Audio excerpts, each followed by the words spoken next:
Hello. Good morning, Shwetim. Good morning, Miss. Welcome to the conference. Thank you. Welcome, Yunsu. Good morning. Hello. How are you doing today? Morning today. Morning. How are you? I'm good. Thank you for asking. It's good.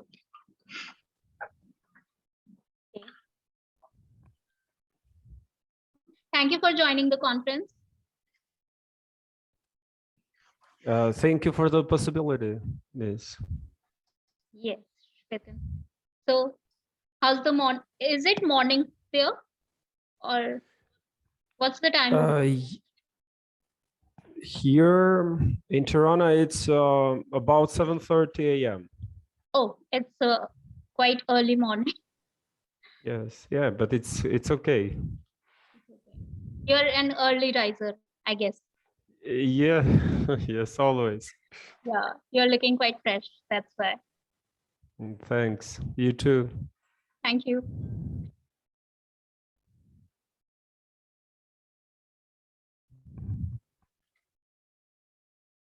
So, Yunsu, what's the time over there? I'm sorry, one more time, please. Sorry, your timings. Is it afternoon over there or evening?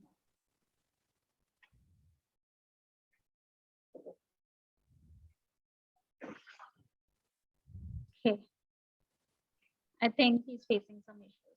Not a problem. It's okay.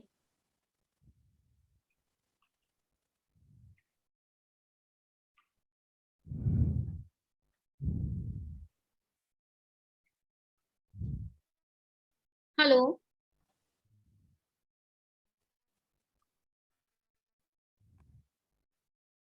Welcome to the conference.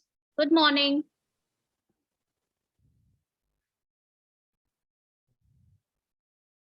We have a new joinee. Please rename your Zoom account with your name in English. Satoshi. Good morning, Satoshi. Good morning. Can you hear me? Yeah, we can hear you. Okay, I changed my name in English. Yes.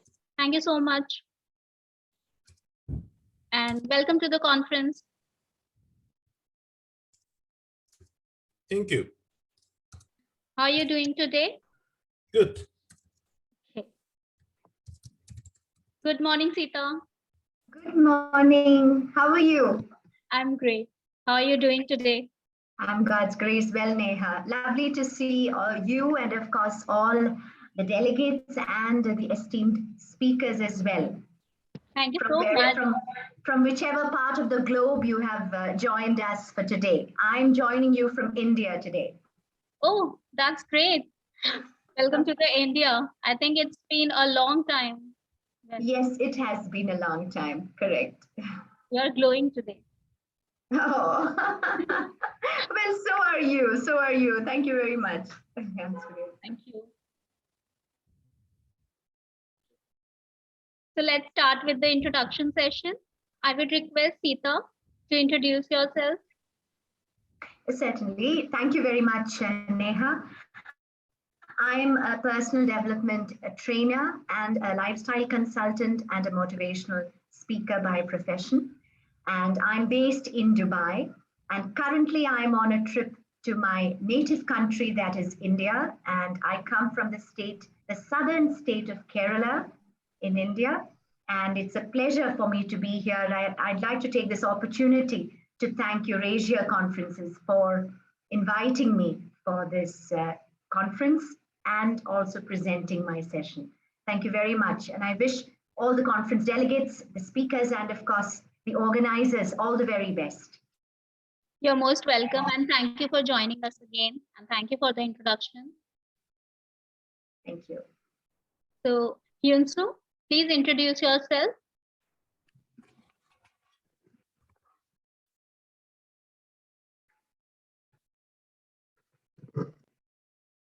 Please unmute yourself.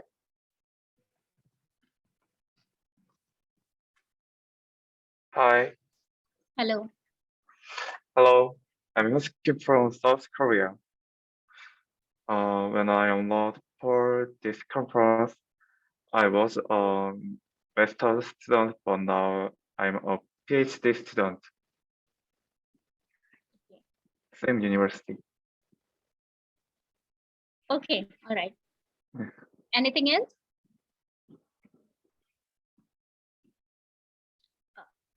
Fine. Thank you for the introduction. Thank you. Shpetim, please introduce yourself. Hello, everyone. This is Shpetim Madani from Tirana, Albania. I teach English at the Defense Military Academy here in the capital city, and I've been doing that for 16 years now. My areas of interest are literature, in particular American literature, as well as language and translation, so interpreting in particular. It's a great pleasure to be with you today, and I'm sure that we're going to have a pleasant time together. So in all regards, You're thank most you for welcome. the opportunity. Yeah. You're Thank most you welcome. for the opportunity again. No Thanks. problem. It's our pleasure to host you today. Thank you. Thank you. Satoshi, please introduce yourself. Thank you for inviting me.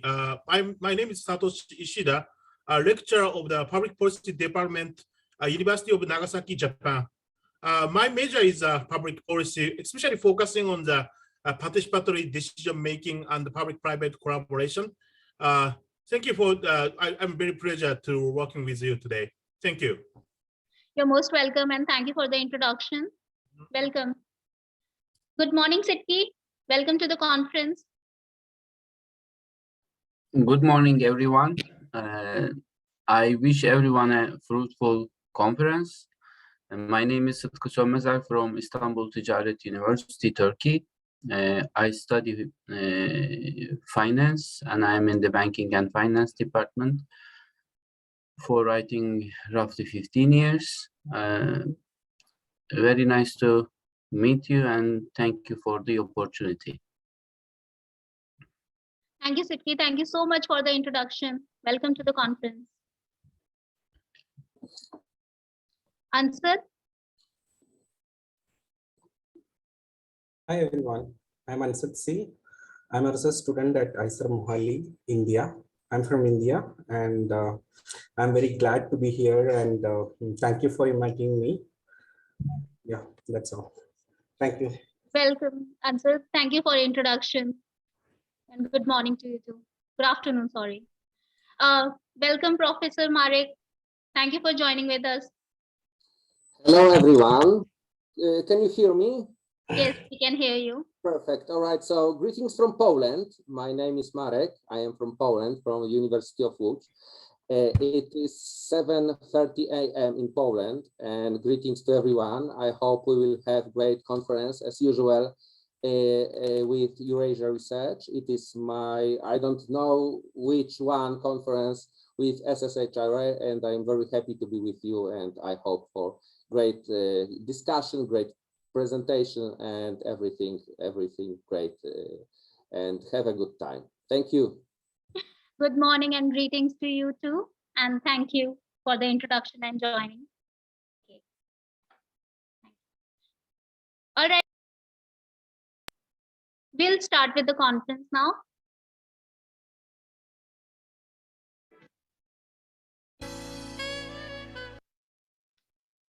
Welcome to Eurasia Research Online Live International Conference. Today we have presentations and participants from 8 countries around the world. These countries are United Arab Emirates, Malaysia, Poland, Albania, India, Korea, Turkey, and Japan. We are broadcasting this conference on Facebook Live on multiple pages of Eurasia Research. The links for the live sessions are shared in the chat box. Before we move ahead with the conference, I would like to introduce Eurasia Research to you in a nutshell. Please allow me a few moments.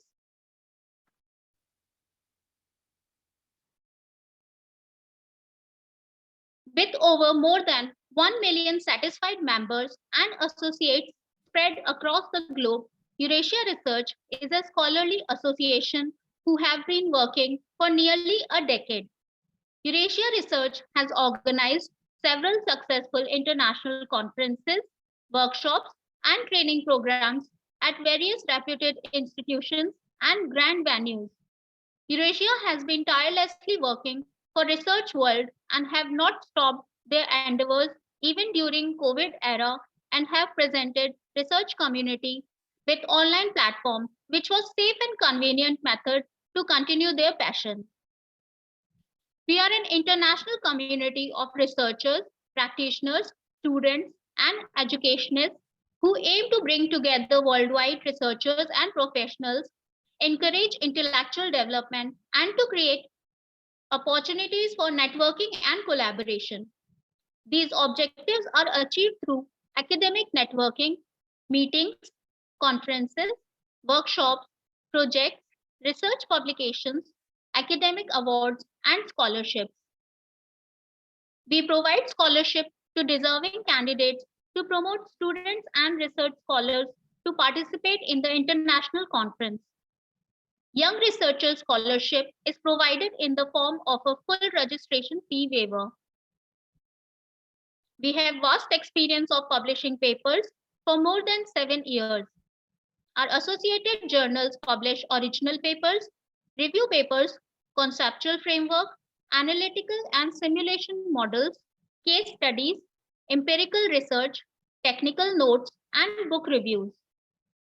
We cater to more than 30 plus themes in the area of social sciences and humanities and have registered ISSN and have following renowned indexing: Google Scholar, Crosscheck Authenticate, Crossref, the Keeper's Registry, Script, Portico, Road, Directory of Open Access Scholarly Resources, OAI, PMH Registered Data Provider, PKP Index. We will soon be applying for Scopus too. We have a wide network of 100 plus internationally acclaimed keynotes across the globe who share their knowledge and guidance with our participants with open hands. We have a large number of committee members and advisors who support us and guide us through their expert opinions and decision-making capabilities. We couldn't have thought of reaching here without them. We also encourage our participants to connect with more than 15K plus followers on our social media platform where they can share their research and interests. Join our Facebook group and be a part of the discussions by researchers and academicians. You can find the link for our Facebook group in the chat section. We also have several collaborations with universities, colleges, and institutes to better serve all interested and like-minded intellectuals. With great enthusiasm and pride, we would like to announce our latest project, which is Terra Fellow Program in Education. The program offers an opportunity to learn the key concepts and latest trends in the teaching industry from the academic stalwarts. We also launched a free of cost for members of Teaching and Education Summit for all researchers, practitioners, students, and educationists. You all are welcome to join in our summit also.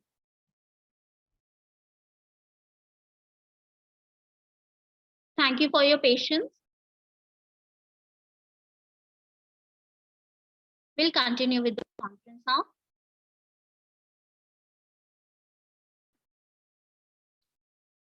Before we move ahead, we have a small video from our SSHRA President, Associate Professor Marek Matyon, Department of Entrepreneurship and Industrial Policy, Faculty of Management, University of Odz, Poland.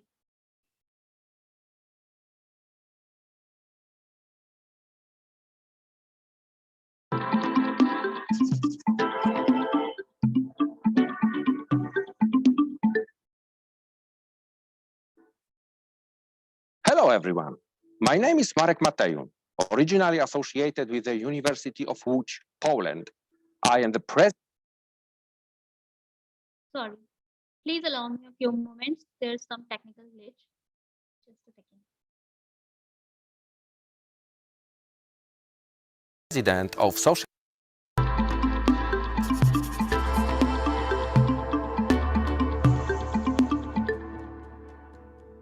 Hello everyone, my name is Marek Matejun, originally associated with the University of Łódź, Poland. I am the president of Social Science and Humanities Research Association. On behalf of my colleagues, advisory board and our members, it is a pleasure and an honor to welcome you to our international community.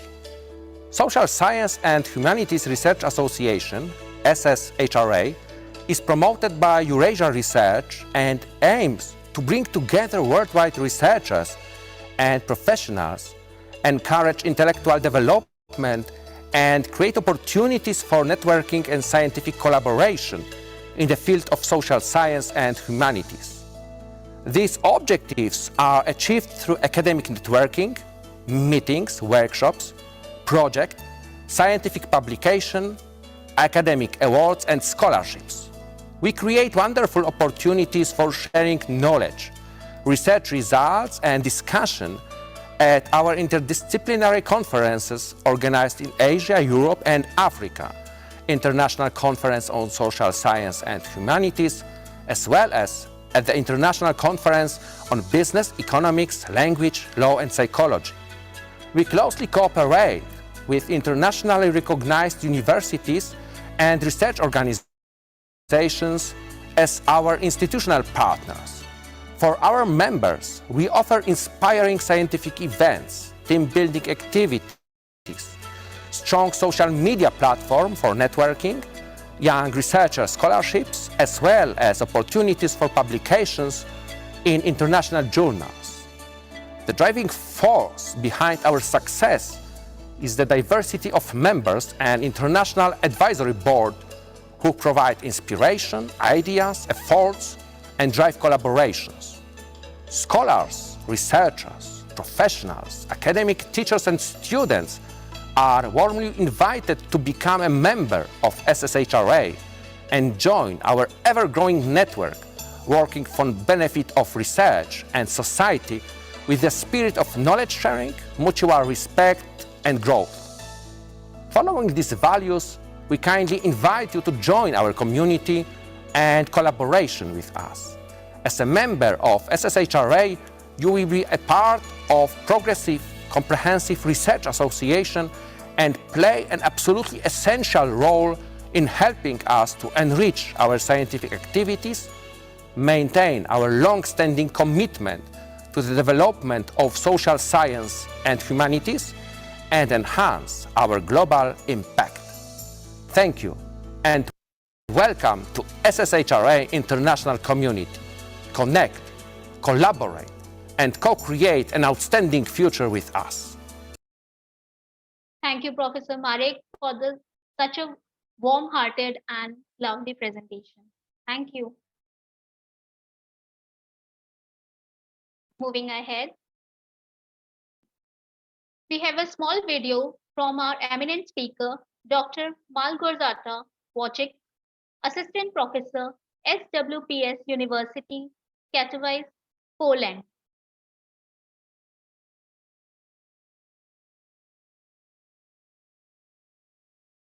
My name is Malgorzata Wojcik. I am an assistant professor and a researcher at University of Social Sciences and Humanities in Poland. Well, I never had a thought of not carrying on my research, so that was a natural thing because we kept on going, and because I'm researching bullying at schools on all levels and from all angles, that did not stop. So bullying did not stop during COVID. So we had to go on with the research and see how it changes in a changing circumstances. So that was my main motivation to carry on research. And if you're carrying on the research, you want to present it and you want to share it. So that was my motivation to do the research and to share it during conferences. Okay. Well, in the pandemic, there was no other choice, right? So the only thing was to attend online conferences, if any. But generally, I think that attending in person is much better for multiple reasons. For example, you really build a relationship with other researchers, and that it cannot be done online. I know you try very hard, and there is quite a lot of activities that are to encourage that, but it actually does not happen very much. And so if I have a choice, when I have a choice, I hope I will soon, I definitely go for in-person attendance. When I think about my international cooperations and my international projects, they always started at conferences, but not during the presentation, but afterwards. So, you know, small talks and, starting the conversation and asking the question about the research. And then we started cooperation. And that has not happened so far during online conferences. So they're great that we can do them, but if we have a chance, let's get back to in-person if possible.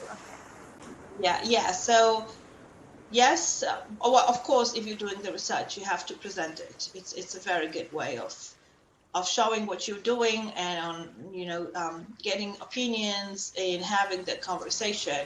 So right now the pandemic is still on, the war is on. So now if you cannot go and participate, yes, I do encourage to participate online because what the other choice.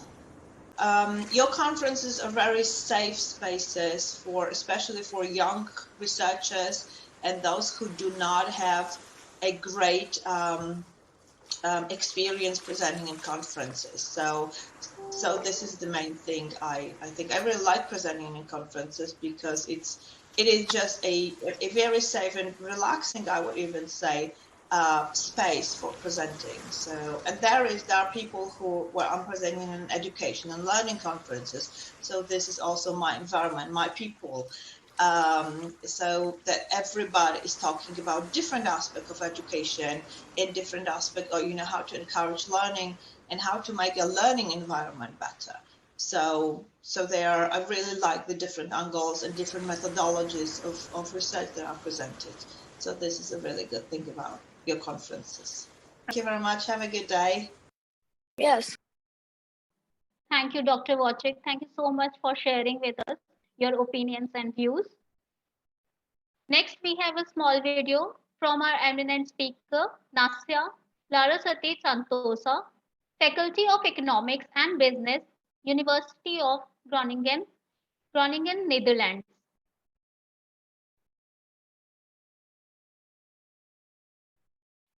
My name is Nasya. I'm from Indonesia. I am a double degree bachelor student from the University of Groningen and also the School of Business and Management in ITB. And my research is titled The Possibility of Ratification of the UNCISG in Countries Influenced by Sharia Law. And this research raises the issue of how the UNCISG is incompatible with Sharia law. I think in a world where there's no pandemic, I think it would be better to discuss it offline, face to face. But since there is the current pandemic, I think it is safer to do it online. So to stop the spread of the virus further. So I think you just have to adapt to it and make the best of exchanging your thoughts and also your ideas with other people. And with technology, you can do that with online platforms nowadays. Yeah. As I said, with the current pandemic, I think it is safer to do it online conference, but especially also it's beneficial for those who actually have travel budget. If they don't have the budget to travel, because I know it's very expensive to travel, especially for me as a student. If I have to travel elsewhere to attend a conference that require me to make visa first, and then also the hotel expenses, And nowadays with COVID, you have to do PCR testing before your flights and maybe also quarantine. So that adds more expenses. So I think online conference give us the luxury of eliminating those expenses, as well as still being able to convey and also put out what your research is about, and also share your knowledge with other people around the world. It was very, despite it being online, it was actually very interactive, and I really liked that you had key speakers. It gave me new insights about life, and also it motivated me to strive to become a better person for the future. And yeah, thank you for having me here. It was very nice to share some of my experiences as well as also my research. Yeah, I think it was a very pleasant experience that I had with Eurasia Research. And yeah, I would recommend anyone who wants to share their knowledge or their research. Thank you, Nasta. Thank you so much for sharing your views with us. Moving ahead, the conference schedule. The conference schedule would be like session 1, keynote talk, session 2, team activity and photo session, session 3 would be technical talk. I would like to request all of you to please rename your Zoom account with your full name in English. This will help us to record your presence.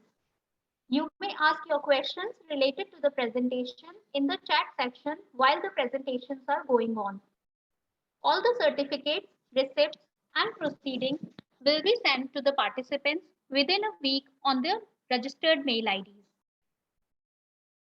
Moving ahead with the publication process. The publication process starts once the registration process is complete. The author needs to send their papers, consent forms, and reviewer details on the given mail ID. The review reports will be sent to the author once the review process is over. The final stage of publication starts after receiving the revised papers from the authors. Please note that the publication process takes around 50 days after the conference dates if all the editorial guidelines are followed within the given deadlines. Moving ahead with the keynote talks, our first keynote speaker is Sita Sagaran, personal development trainer, lifestyle consultant, motivational speaker, author, and mentor.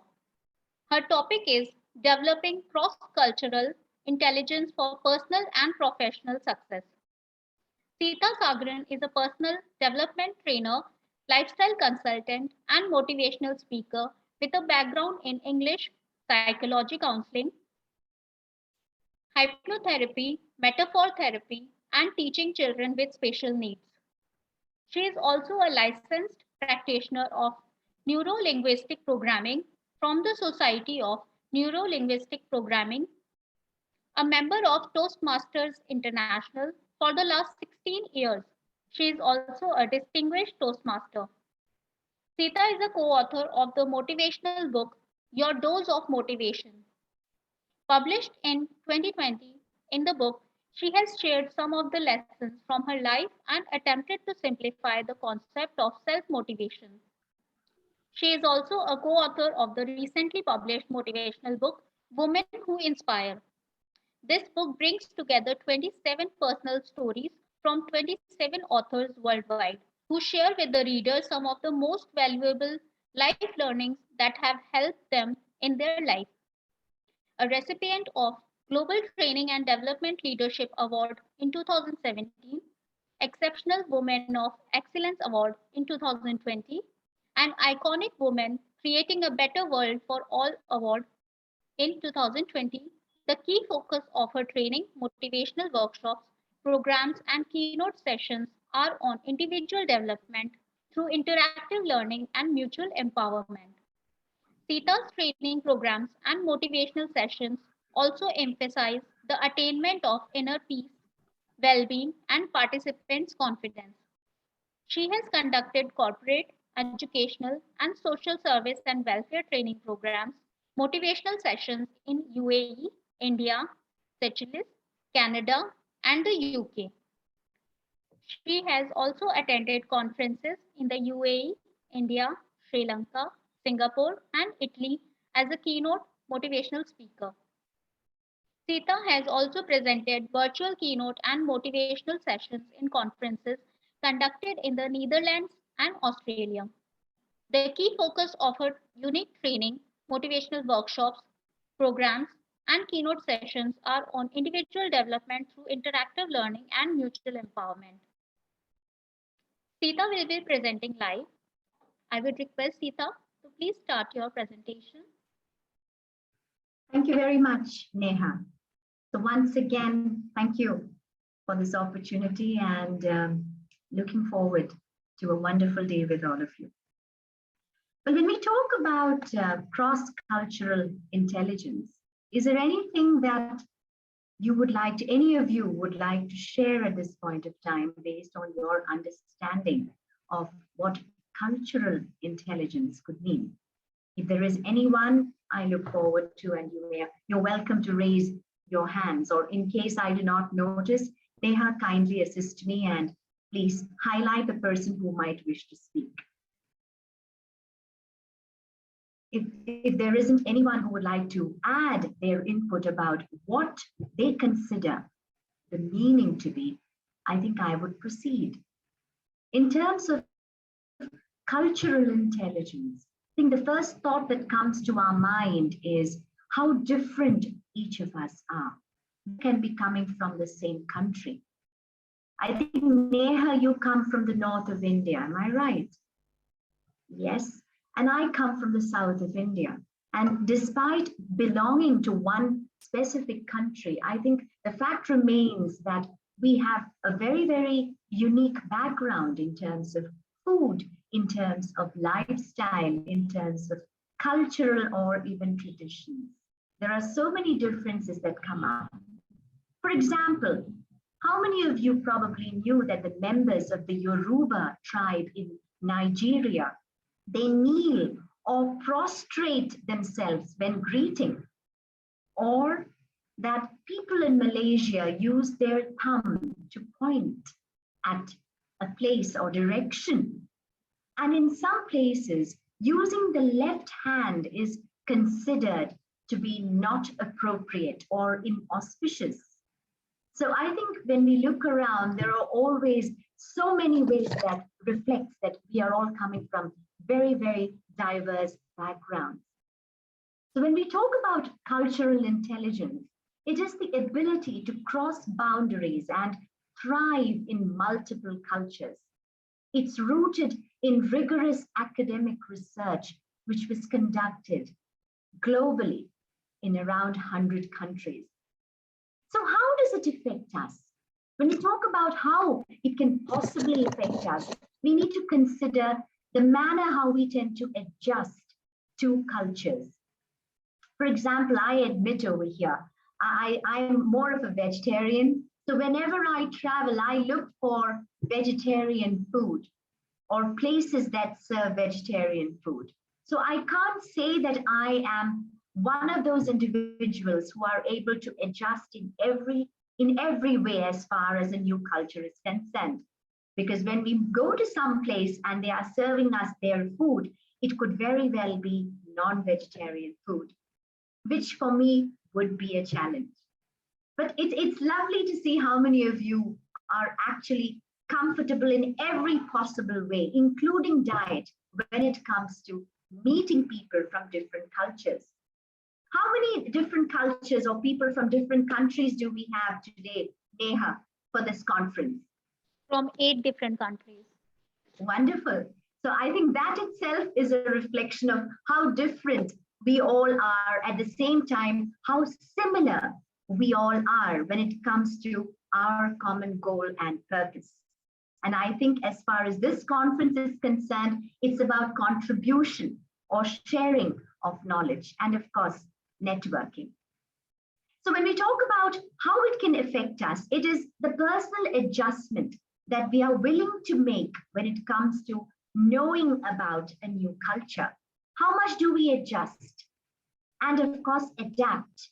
Number two, how do we form our judgments and of course our decision making? Do we know enough about a culture before we are able to judge? Number three, the negotiation effectiveness that comes into role. Because when we are sitting on a table and of course we are discussing with people from different cultures, how are we able to negotiate? And I think negotiation comes from respect, from understanding, and of course from tolerance. And for that, we need to be able to develop our cultural intelligence. And of course, when it comes to ideas, the sharing of ideas or trust, we need to build trust. Trust is not something which just happens automatically. But of course, I think it depends from person to person, because I'm someone who likes to trust and rather respect first before I probably kind of become more cautious based on the reciprocity and the relationship I'm able to develop. But I know different people are different, because there are people who would like to be a little distant at first and then take their time in deciding whether the other person deserves their trust and their respect. Like I said, it takes all kinds of people to make this beautiful world that we are a part of. When it comes to also, I think, leadership effectiveness, it makes a very, very huge difference when we are able to understand different cultures. Because for a leader, understanding and showing compassion and of course tolerance is very important, so that they are able to get the best out of their team and of course enable the progress that they have visualized.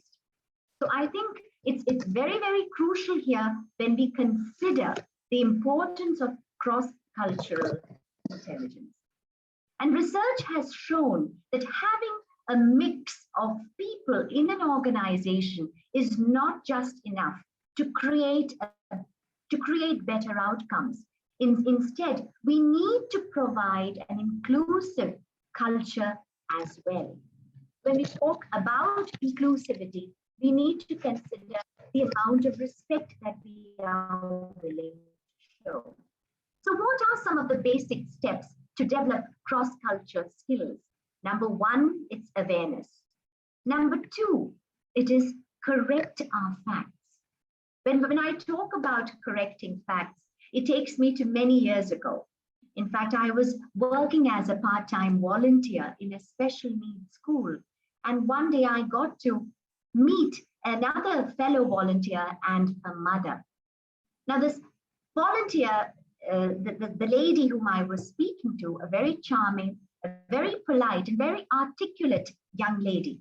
I spoke to her and got to know a little more about her. And sitting beside her was her mother, who had appeared in very traditional, very conservative attire. And she hadn't spoken a word. And when I said hello, she merely smiled back. And I thought, all right, she comes from a very traditional, a very quiet, probably, background that perhaps doesn't really engage her into too much of communication with outsiders. And a little later, when she was about to leave, I just asked her, so what about her family? And she told me, well, how many siblings she has, about her parents. And she said that my mother runs the business. She is an entrepreneur. And I was initially rather ashamed, not that I thought she will not be, but for me to have already assumed that yes, she comes from a traditional family, probably a traditional background, and she may be someone who is very, very quiet. Now, as we know, entrepreneurs cannot be quiet. They have to really go outside. They really need to be dynamic, interact with people. So many a time, our first impressions of people or understandings about their backgrounds may not be true. And I think I wanted to highlight that because it's very easy for us to assume when we meet people, oh, they are like this and they could be like this. So correcting our facts is very important. And like I said, please do not generalize. Because the more we generalize, the more we are able to prevent ourselves from getting to know others. So how does cultural intelligence, how does it benefit companies? I think it also involves that you're able to be more successful in diverse markets. And of course, in terms of the speed and efficiency in the organization. The more aware we are about different cultures, the more efficiently we are able to communicate and ensure that all of us are happy and also progressive in what we wish to do. The third thing is the effectiveness of long-term and short-term global assignments. Because when it comes to an organization, we are all continuously having time-bound engagements and assignments which we need to complete. So the more aware we are about different cultures and different backgrounds of people, the more clarity we will have in terms of how to communicate with them as well. The next thing is, of course, when it comes to profitability and cost savings. Third one, of course, the fifth one is, of course, the multicultural team effectiveness that is brought into the organization thanks to cultural intelligence. And of course, the last but not least, the organization also benefits from global virtual team effectiveness. Now, I'd like to ask a question to Neha. How exactly do you promote the organization when it comes to different cultures here, Neha? I don't know how to answer that, but yes, we do try to engage them in their cultural ways. So, how do you do that in terms of, let's just say, your marketing, and how exactly are you able to communicate that Eurasia Research is the right platform for everyone on this planet? How are you able to market that? See, we have to create a global space where all are invited, and there's no as such that we are preferring any one country or not. That's the general strategy of promotions, I guess. Okay, I get your point. I think, thank you very much, Neha, for sharing that.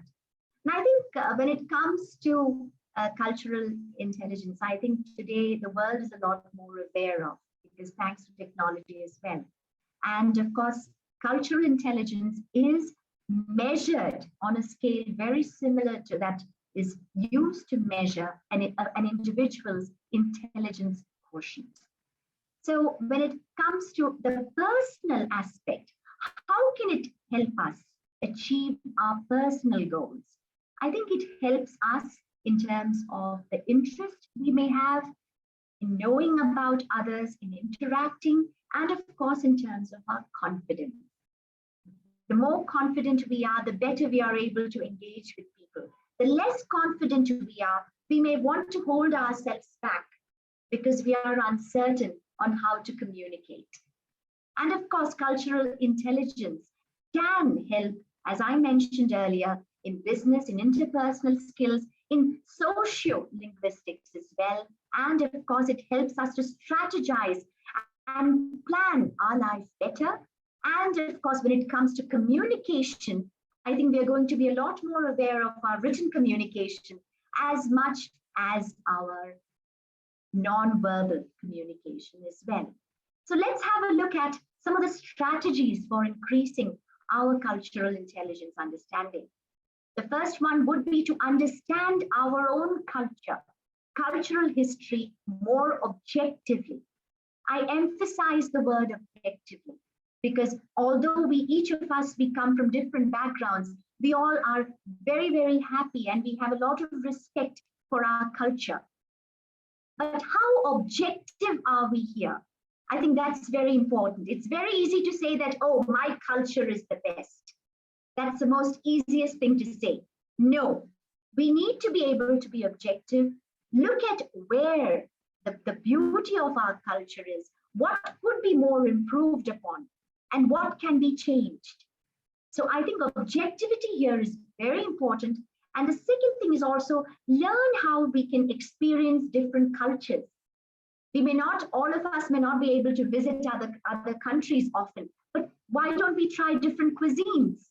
Read, get to know more about different cultures, especially with the internet today, it's a lot more easier. Learn new languages. I admit when I'm sharing this with you, I do not know many languages, although I would love to learn. I have been learning, or rather attempting to learn the Arabic language, but I'm still not, I would say, proficient in it yet. But I think it's very important when we are able to learn new languages as much as possible. And of course, have a global approach when it comes to studies. How can we have a global approach? And that will also enable us to know a lot more about different cultures. So I think to have a synopsis of the session, I would say, first of all, be curious, be interested in learning about other cultures, develop a certain self-awareness in relation to others, make your mind a clean slate when it comes to knowing people and getting to know them. Develop an awareness that is free of biases, because that would be very, very critical in our understanding of different cultures. And last but not least, put ourselves in situations with people from different situations. How do we respond? Well, ladies and gentlemen, I think I have come to the conclusion of my session. Am I on time, Neha? Yes, you are. Thank you. So to conclude, I would like to emphasize that especially today, with the world experiencing a lot of violence, struggles, and trauma, and of course, not to forget about the millions of people who are having to flee their own country, it's more important that we develop this cultural intelligence so that we are able to prevent wars, we are able to help others, we are able to support, and more importantly, we are able to become responsible citizens of the world. Thank you very much, Neha. I'd now like to hand it back to you. And of course, I also welcome any questions or any clarifications that any of you might have regarding the session that has just concluded. Thank you, Sita. Thank you so much for the lovely presentation.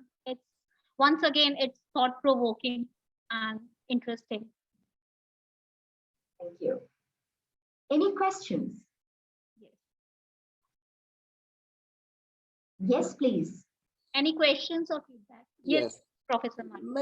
Maybe not the question, but a comment. Sita, thank you very much for great presentation. It was very inspiring and very important. I definitely agree with you, with your points of view. I think that cultural intelligence and cultural capabilities are more and more important in today's world for all of us, especially researchers and academic teachers, because we have contact with many nations, many cultures, and I think it will be creating our competitive advantage at research market. And from my experiences, I would like to say that I have many cultural experiences related to SSHRA, because I participated in many conferences organized by Eurasia Research, and I met lots of people in many countries in Asia, in Europe, and it was a great adventure for me. And I remember that I made a lot of mistakes for the first time, yes, and I think that we have to understand that mistakes are possible, and we can make mistakes, but we have to learn from these mistakes and try to be better for the next time. And I think that we should develop our cultural intelligence and try to improve it in real world. So this is only my comment, and thank you very much once again.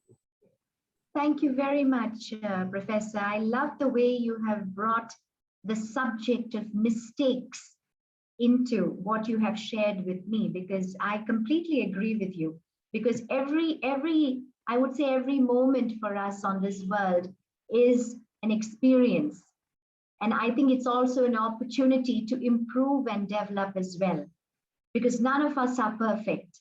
And I think the more we are comfortable about our imperfections and we are conscious about developing our areas that need improvement, I think we are on the right track. Thank you very much for sharing. Anyone else? Any more feedbacks or questions for Sita? Anybody? No questions, Sita. Thank you so much for the presentation. Thank you, Professor Marek, for the lovely feedback. Thank you. And thank you very much once again, Neha, and of course, Eurasia, thank you very much. And I unfortunately would need to take leave shortly because of another rather important and urgent engagement. But I wish you, each of you, all the very best. And thank you very much once again. Thank you, Sita. Have a good day. Thank you. You too. Thank you. All right. Moving ahead with the conference. Our next keynote speaker is Dr. Mohammad Noor Azmi bin Nordin, PhD, lecturer, the National University of Malaysia, Bangi, Selangor, Malaysia. His topic is Spatial Elements and Values Needed in Leadership for Spatial Education. Dr. Mohammad Noor Azmi bin Nordin holds a Doctor of Philosophy degree in Spatial Education Leadership. Former academic teacher at Batu Pahat Special Education School, Johor, Malaysia, successfully completed PhD studies within 2 years. Currently working as a special education lecturer at the Center for the Study of Education and Community Wellbeing, Faculty of Education, University of Malaysia. He is also the founder of SKAF Style Quick Thesis Writing Techniques, which has greatly helped undergraduates and doctoral students in completing their thesis. Receive invitations from various universities in and outside Malaysia as speakers and keynote speakers for international conferences and seminars. He is also editor-in-chief of a special education journal and has an editorial board in 5 international journals.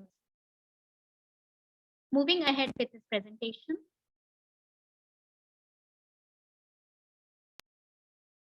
I just want to know.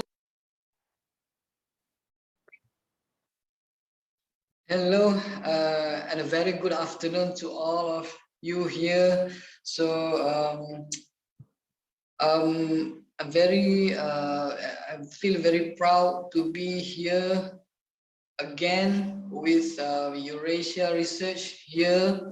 It's an honor for me to be here. It's an honor for me to give this keynote speak. And then I'm very excited being in this conference for this keynote speak. So I hope you are doing well. I hope you are in a good condition. I hope we are against the COVID-19. So after this we can maybe face-to-face conference. So yes, I would like to thank you all, especially for Dr. Flora Charles, because they give me this opportunity, or giving me this second opportunity, this a great moment in my life. It's memorable in my life, because I can share my knowledge, my experience with all the speakers all over the world. So here today we have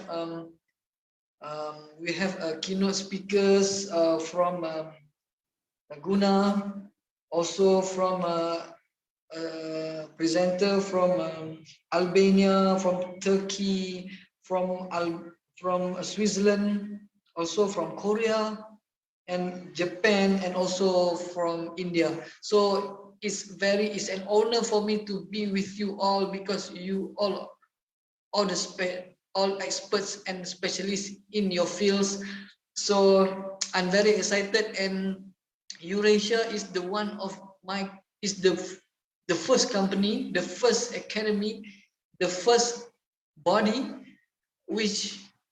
who appreciate my knowledge, appreciate my experience, and they give me a big opportunity to share with you today. So I hope after this, Eurasia again, we can collaborate in upcoming conference. So for today, I would like to share here in Malaysia now afternoon. So today I would like to share with you my studies, my research. So a little bit change title, because when I check it back, it was the same topic that I give for keynote before this with Eurasia. So I hope this is the best replaced title. It's also from my research. It's also from my studies, my experience as a special education teachers before before I be special education lecturer here. So today we are in international conference on social science and humanities. Should be held in Paris. So, but now I'm Malaysia. Actually, I am very excited to go overseas, but now a little bit hard. It's very, very hard, because Malaysian government did not allow or traveling to the outside Malaysia. So here what we can do. Okay, so my topic for today is Special Education Integration Program, which in Malaysia we call as PPKI, Program Pendidikan Khas Inklusif. Program Pendidikan Khas Integrasi. So in English we call as a Special Education Integration Program. This program we locate, or we took all special education needs students in one program, which is we will be in one schools. Okay, we got one school, normal students which study there, which learn there, have normal learning session, but we have one group, one program that we locate all the special needs students in one program. So they will be there, and they will communicate, and they will enjoy the environment, the learning environment with normal students. So for me, this program is great, because we give the opportunity to special needs students to join together in learning process, in environment. Also, when you have research, so they will join together. So this is a great program for me. So, but we can do some upgrade. But basically, this is a good program. Besides, we have special education school and also inclusive program. So in my research, for this research is I want to confirm, I want to study about the teachers' job satisfaction, because when a teachers like me, when we teach a special needs student, we have very a challenging situation. We have to deal with syndrome Down students. We have to deal with autism student, hyperactive student, hearing impairment student, and also visual impairment students. So we have a very challenging task. It's very, very challenging, very, very hard for teachers to teach the students with special needs. So in this study, I'm just want to know that the confirmatory factor analysis that cause the teacher's job satisfaction. So against mine, I'm Muhammad Nur Azmi bin Nordin, Dr. Muhammad Nur Azmi bin Nordin from University Kebangsaan Malaysia, here in Malaysia. So this is my university. This is University Kebangsaan Malaysia. So I allow you to come here and we can talk together. We can have time together to discuss about special education, to discuss about academic matters. So this is my university, University Kebangsaan Malaysia, which is in Selangor. This is the state of the Selangor state in Malaysia. So this is one of the biggest building, one of the best building in my university, University Kebangsaan Malaysia. So this is my faculty, Fakulti Pendidikan, or Faculty of Education. One of 14 or 15 faculties that we have here in UKM, University Kebangsaan Malaysia. University Kebangsaan Malaysia is the one of research university here in Malaysia. We have 5 research university here: University of Malaya, UM, University Science Malaysia, USM, University Putra Malaysia, UTM, University Technology Malaysia, UTM in Johor, and also University Kebangsaan Malaysia here in Selangor. So this is a brief about my autobiography. I'm the PhD holder in special education leaderships. So I'm studying about the special education, focuses on their leaderships, their school leaderships. So I'm a former teacher. Now I'm a lecturer in university, but I'm a former teacher in a special education school in Johor, Malaysia, and is kind of a good thing of me is I complete my PhD studies within 2 years, and I share my experience, my method, and my approach in PhD studies in one book that called Scarf Style Quick Thesis Writing Techniques. So if in the future, if you want to talk about PhD studies, and I can talk about this Scarf Style Quick Thesis Writing Techniques. Okay, so now I am a lecturer, special education lecturer in UKM. So I'm also editor-in-chief of special education journals in Malaysia, and as an editorial board in 5 international journals, and also the reviewers. And this is the 3rd time I become the keynote speaker for international conference. So this is the book that I just said to you about the scarf technique, fast thesis writing. Okay, so we go to my research. So this is my research, the introduction. PPKI teachers, program pendidikan khas integrasi, special education integration program. Teachers are having trouble concentrating on their work. That's Erica and Raymond 2009 said in their research. They also do not succeed in satisfying their tasks, because when we as a special education teachers and special education needs students in one program in a big school, which is a normal school, so we have to contribute in special education, and others also have to contribute in school for the normal students, So this is very challenging task, and when we contribute more in normal students and less in special education students, so our satisfying feeling in teaching special education needs is going decrease. So this condition is generally due to their failure as well as the environment in meeting their physical needs.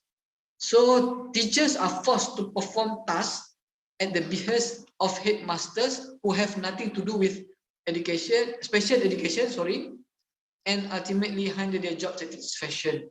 So therefore, this study was conducted to determine the factors that cause these teachers to not feel satisfied in their job, which is teaching special education, special needs students.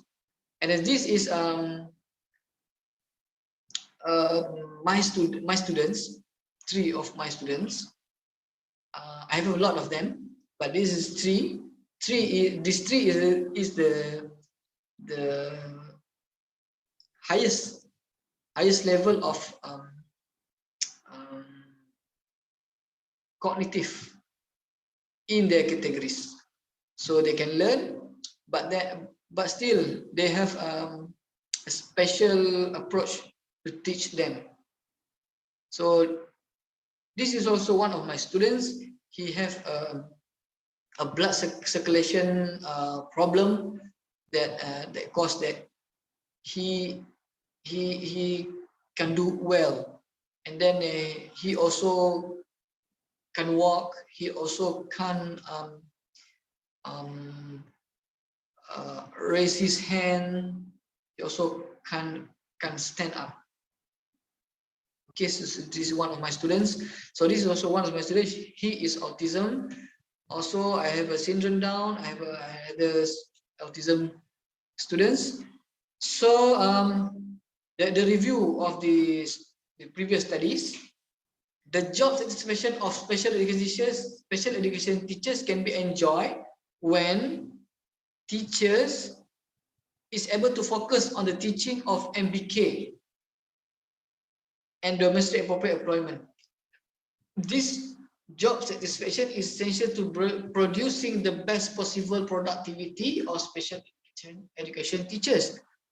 Also, we have research from Rosny 2014, Molinda 2013, Angela 2013, Bernard 2014, also NGG and John 2014, also state that the special education teachers not satisfied with their job in teaching special needs students. So again, this study is just want to know what is the factor that caused these problems. So this is my students, and this is syndrome Down students.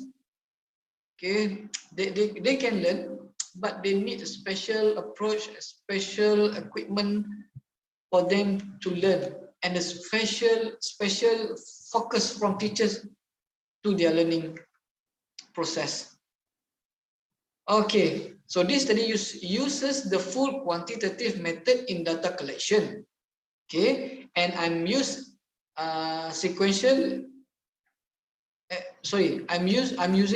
a structural equation modeling to confirm the factors which is caused this teachers' job satisfaction matters. So the finding shows that this is the finding. This is the result when I'm using AMOS software to measure the structural equation modeling.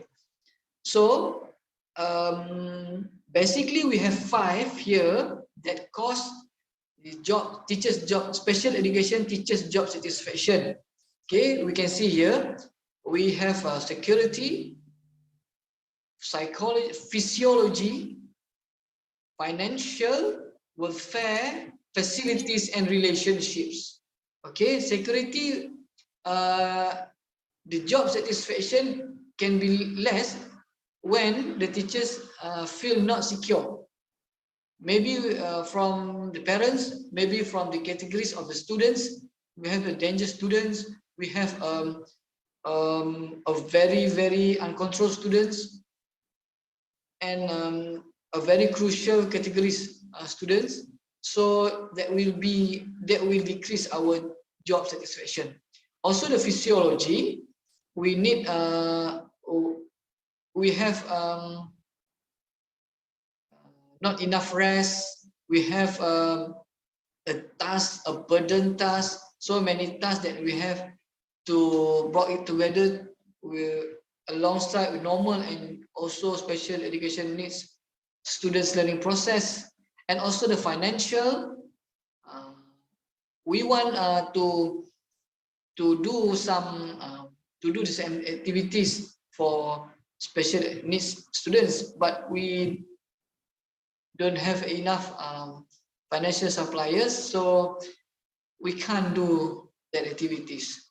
Also about welfare, teachers' welfare, the facilities, we do not have enough facilities to do the activities, to do the, to have the learning process, the learning environment, and then the relationships between special needs teachers and normal teachers. So this basically these six factors cause the teacher's job satisfaction in special education. So again, this is my students. They not actually not much focus on academics, but we focus on what they have learned as a routine at their house. Okay, so for the discussion, from the findings of this study, it can be stated that the job satisfaction of special education teachers depend on 6 factors. Like I said just now in finding, we have physiology, security or safety, relationships, facilities, welfare, and financial. Okay, the majority of respondents that state that these factors directly affect their job satisfaction because the respondents are the special education teachers. So physiology factors explain that the job satisfaction of teachers can be achieved if basic needs such as fair play, appreciation, good acceptance, and adequate rest. The same goes for security factors. Teachers will achieve their job satisfaction if the safety of themselves and their families are guaranteed. Satisfaction can also be achieved if their job is not threatened by others and their job is not to threaten the safety of others. In addition, the factors of the relationships with colleagues, the relationship with the administrator, with students, and with the parent of the students can also guarantee their job satisfaction. The fourth factor is the facility. If the facility is complete and safe, the teachers can do their job well. Also, the fifth factor is the welfare. These factors are important in protecting the welfare of PPKI teachers, their job, their facility, families, and their possessions. The last factor is the financial factor. This factor is also important because adequate provisions can help teachers to carry out various activities with students. So this aims to provide job satisfaction of the teachers. Okay, as a conclusion, according to the findings of these studies, job satisfaction among special education teachers is still a problem. By examining the factors that contribute to the job satisfaction of these special education teachers, such as physiology, security, relationship, facility, welfare, and financial, stakeholders should pay close attention. Special education teachers themselves need to be aware of the condition of their assignments or burdens, matters involving leadership and management, and to manage their assignments well. On the part of the school administration, matters involving leaders and management that can hinder PPKI or special education teachers' job satisfaction. So, above them is as a recommendation for the next study, the finding of the study could be extended to the school administrators' leadership, which affect teachers' job satisfaction. Also, can be further extended by qualitative research method to gain more factors into the job satisfaction of special education teachers. So, I think that's all that I can share with you. So I hope you can get some ideas, some knowledge, or you can get some advantage here about special education and specifically for special education teachers job satisfaction. So again, once again, I want to say thank you. Thank you a lot for Eurasia Research because give me this opportunity. So I hope you enjoy and I hope we can meet again in future. Thank you, Professor Northern. Thank you so much for the lovely presentation. Professor Northern was unable to attend today's conference due to prior engagements. If you have any questions regarding his presentation, you may leave them in the chat section and he will get back to you with his answers. Moving ahead with the conference. So, the most awaited keynote speaker for today is Associate Professor Marek Matthejan, PhD, BSc, Faculty of Management, Department of Entrepreneurship and Industrial Policy, University of Odz, Poland. His topic is Servitization as a Prospective Concept for the Development of Small Business. Marek Matthejan is an associate professor in the Department of Entrepreneurship and Industrial Policy at the Faculty of Management, University of Odz, Poland. He received his PhD from Odz University of Technology in 2006 and BSc habilitation from the University of Odz, Poland in 2016, both scientific degrees in management sciences. His research interests focus on entrepreneurship and small business management, modern concepts and methods of management, strategic management, as well as a research methodology in management sciences. He is the co-author of over 180 scientific publications. He has participated in many polishes and international research projects and also in research visits at universities in Finland, China, the United Kingdom, Belgium, the Czech Republic. He is editor-in-chief in the People, International Journal of Social Sciences, and an associate editor in the World Journal of Management and University Scientific Notes. He closely cooperates with Eurasia Research and holds the position of the president of the Social Science and Humanities Research Association. He is also a member of the Academy of Management, the European Association of Methodology, and the Polish Economic Society. He gave many keynote speeches at international conferences, for example, in Paris, Tokyo, London, Prague, and Venice. For his research activity, he has earned many Polish and international scientific awards. Moving ahead with his presentation.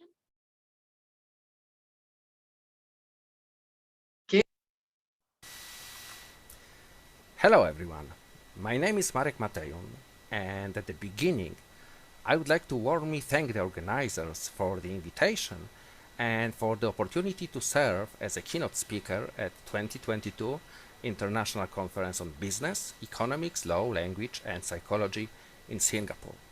Before my main presentation, I would like to shortly present my country, my city, my university and my own scientific activity. I am from Poland, which is located by the Baltic Sea in the Central Europe, eastern part of the European Union. We have many neighbor countries, including Germany, Russia, Lithuania, Belarus, Ukraine, Czech Republic and Slovakia. Capital of Poland is Warsaw, and I live in Łódź, which is located in the center of Poland, about 150 kilometers from the capital city. Łódź is third largest city in our country. It is well-known Polish center of cultural diversity. We combine tradition with modernity and economic development. Among many achievements, we are famous because of National Film School, logistics centers, outsourcing companies, and many universities. I represent one of them, University of Łódź, which was established in 1945 and is one of the biggest universities in Poland with about 4,000 staff members and about 40,000 students. My university consists of 12 faculties, and I represent the Faculty of Management, which was founded in 1994. On this photo, you can see the building of my faculty. According to my academic work, I am Associate Professor at the Department of Entrepreneurship and Industrial Policy. In 2016, I obtained habilitation degree, which is a second-level scientific degree in Poland.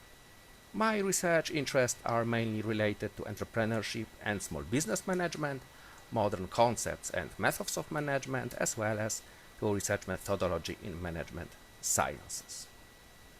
I am also strongly engaged in cooperation with Social Science and Humanities Research Association. I also invite you to cooperate with us. Visit our website for further information and become a lifetime member of our association. You can also take part in our other conferences all over the world. Now let's go to the main topic of my speech: servitization as a prospective concept for the development of small business. The aim of the presentation is to present the basic features, stages, advantages, and threats of servitization as a concept for managing the development of small business. My speech will be divided into 5 parts. I will start with literature review related to economic background for servitization, servitization as modern concept of management, and specific features of servitization in small business. Then I will present research methodology and research results. In the final parts, I will consider concluding remarks and present references. My speech should take about 20 minutes. Contemporary economic trends, including the increase in the importance of intangible assets, globalization, mobility of production factors, as well as the diffusion of innovation and new technologies, significantly contribute to the development of the post-industrial economy era. This is characterized by a relative regress of industrial manufacturing in favor of the growth of the importance of the service sector. Such a trend is clearly visible in Clark's sector model for United States economy. We can see significant increase of workforce percent in service sector through the years, which is represented by the green line, while percentages of workforce both in primary industry sector as well as in manufacturing sector, which is represented by orange line, are reducing. One of the manifestations of this trend is business engagement. In business engagement is the modification of the scope of market activity of modern enterprises, consisting in the shift towards services. This concept is referred to as servitization and means a strategic transformation from a product-based to a service-based business model, which form the fundamental basis for companies' competitiveness and competitive advantage in the long-term perspective. Trend towards servitization in business management is observed on the basis of numerous research conducted in international cross-sections as well as in many countries, for example, China, the United Kingdom, Italy, Croatia, or France.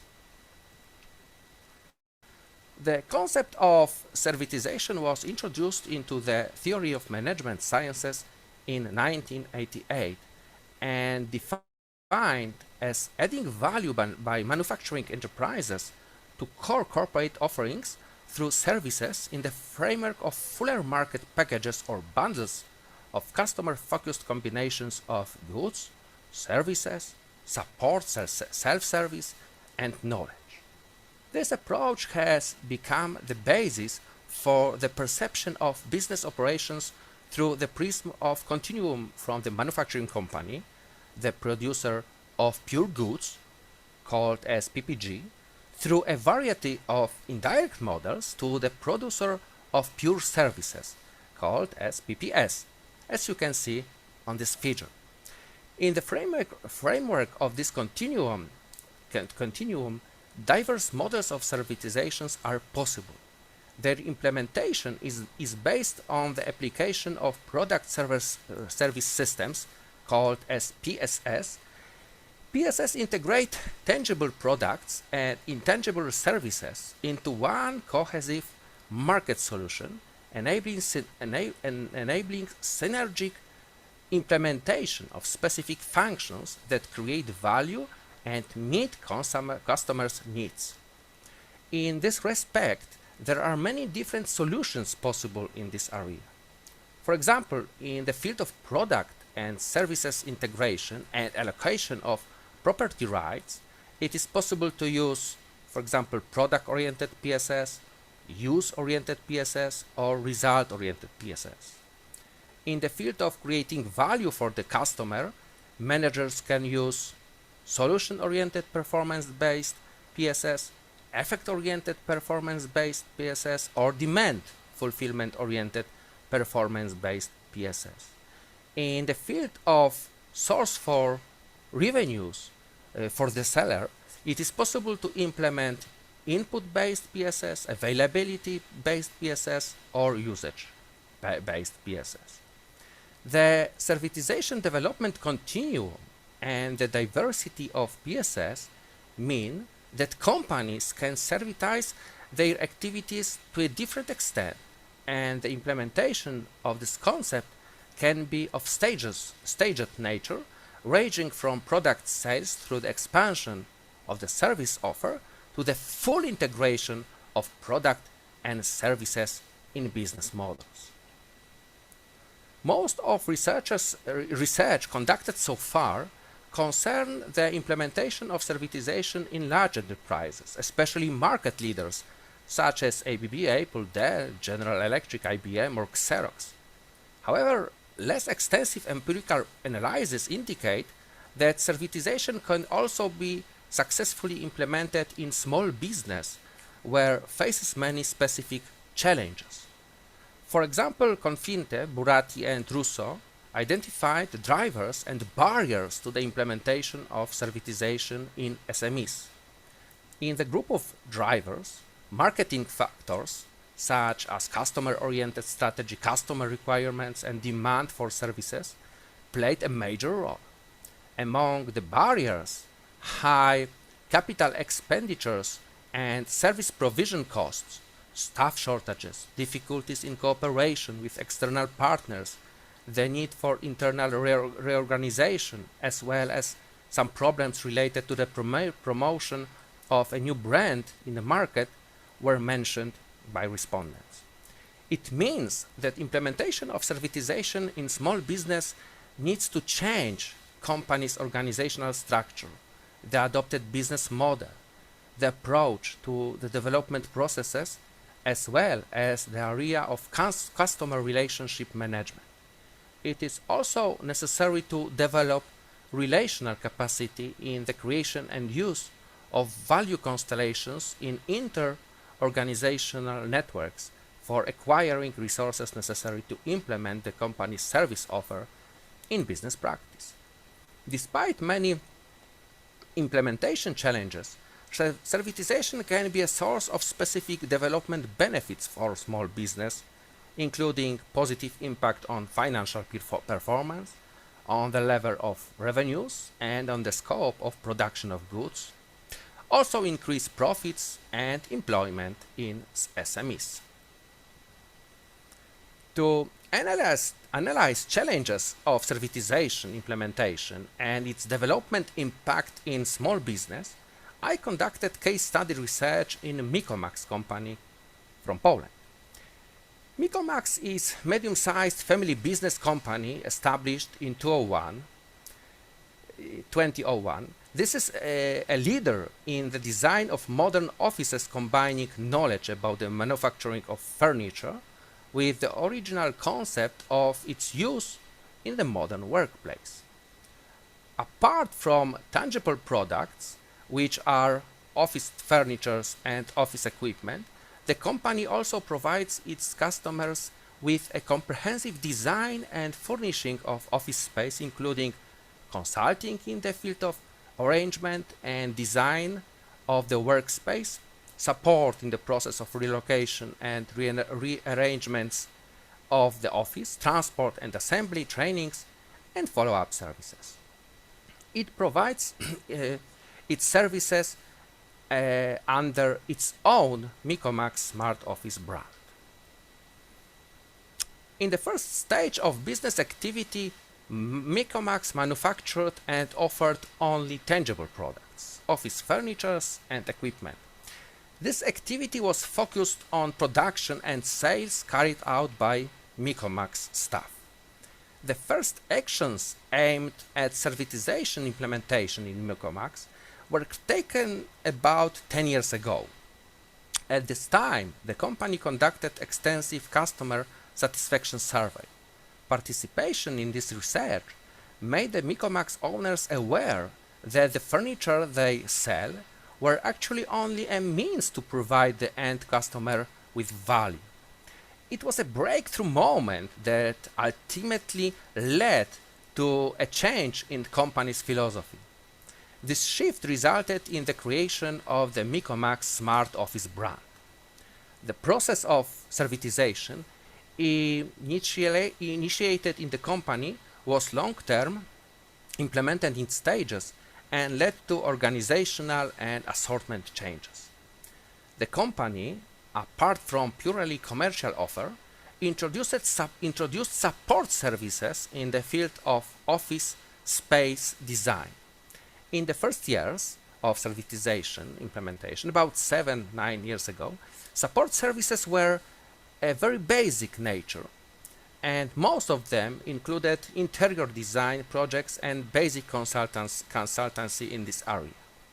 Due to the fact that such services were very well received by customers, the company decided to further develop servitization of its offer.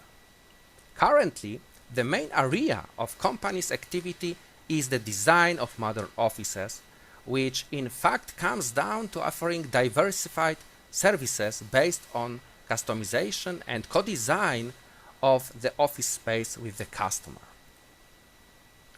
The implementation of servitization in the Micromax company required numerous changes to the company's business model and management system.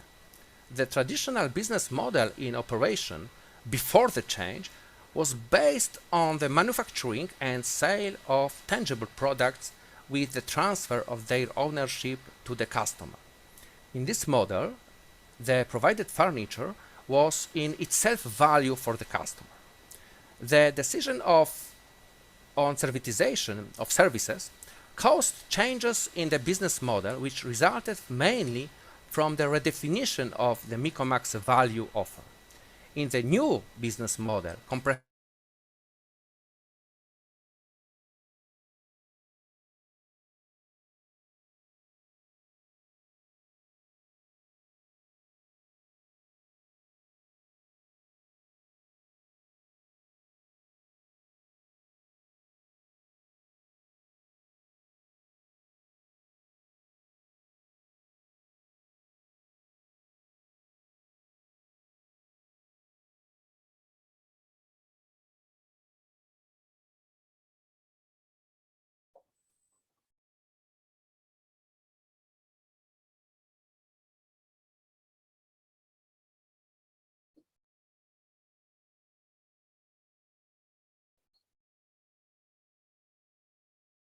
offer a comprehensive catalog of services was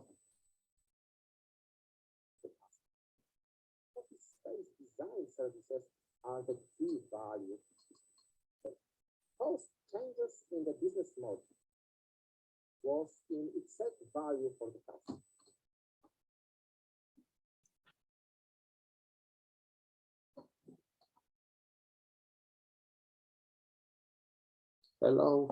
Hello, Eurasia Research, are you with us?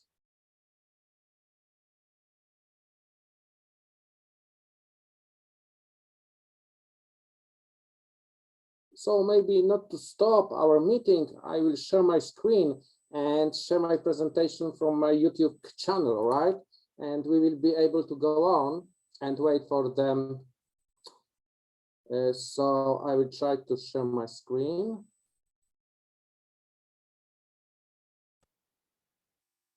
All right.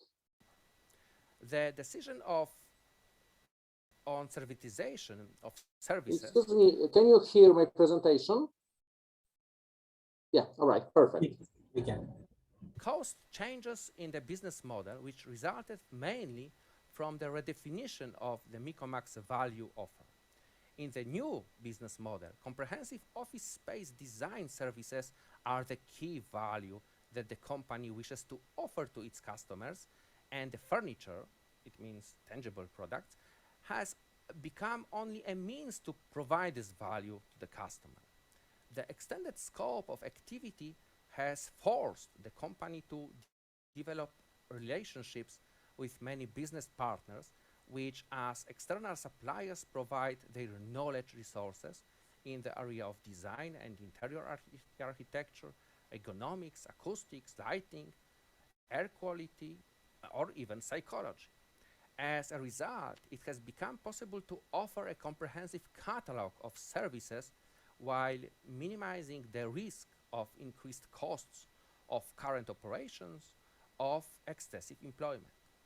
The new business model has also resulted in changes in the employment structure related to increasing employment in the positions of customer advisors and service planners, while reducing designers of tangible products and sales staff. As servitization requires entering into a close relationship with customers and an in-depth understanding of their needs, the company has also introduced a training program in the field of customer service as well as design thinking. This training was aimed to help employees working with customers become specialists equipped with the necessary knowledge in specific areas such as acoustics, ergonomics, lighting, ventilation or air conditioning systems, or providing comfort in a workplace. During the case study research, it was also indicate some specific features related to the process of servitization implementation in Micomac's. This process was carried out without the participation of external advisors or consulting companies, and was rather a natural process of adapting the company to the changing market expectations and needs. Servitization was implemented as a long-term, staged process, thanks to which the employees noticed the organizational and financial benefits derived from the process of implementing the new concept of operation. What is important, the entire Micomax staff was involved in the process of implementing servitization. Hence, every employee could feel as the co-author of the developed solutions. From the perspective of last 6 years, our respondent assesses the implementation of the servitization concept as a success that has enabled building a strong market position as well as obtaining and maintaining lasting business contacts with customers. The implementation of servitization also means benefits in a form of a more aware and engaged employees and greater prestige of the Micomax Smart Office brand, which cooperates with the largest global brands, designing and equipping their workplaces. Well, the next stage in the development of the servitization concept at Micomax may be cooperation with customers based on long-term contracts in which Micomax will offer design and rental services for office space furnishings. It means for Micomax entering the next level of servitization in which material products, tangible products, will remain the property of the company, while revenues will be derived mainly from the sales of services related to the provision and maintenance of comfortable and ergonomic office space. Well, concluding my presentation, I would like to emphasize that the literature review and previous research results indicate that servitization is a very promising concept for managing the development of small business. This is also confirmed by the result of own research in Micomax company.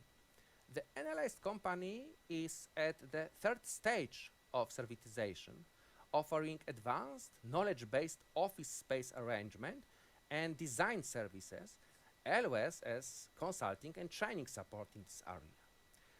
Currently, a product-oriented PSS in which product ownership is still transferring to the customer is used.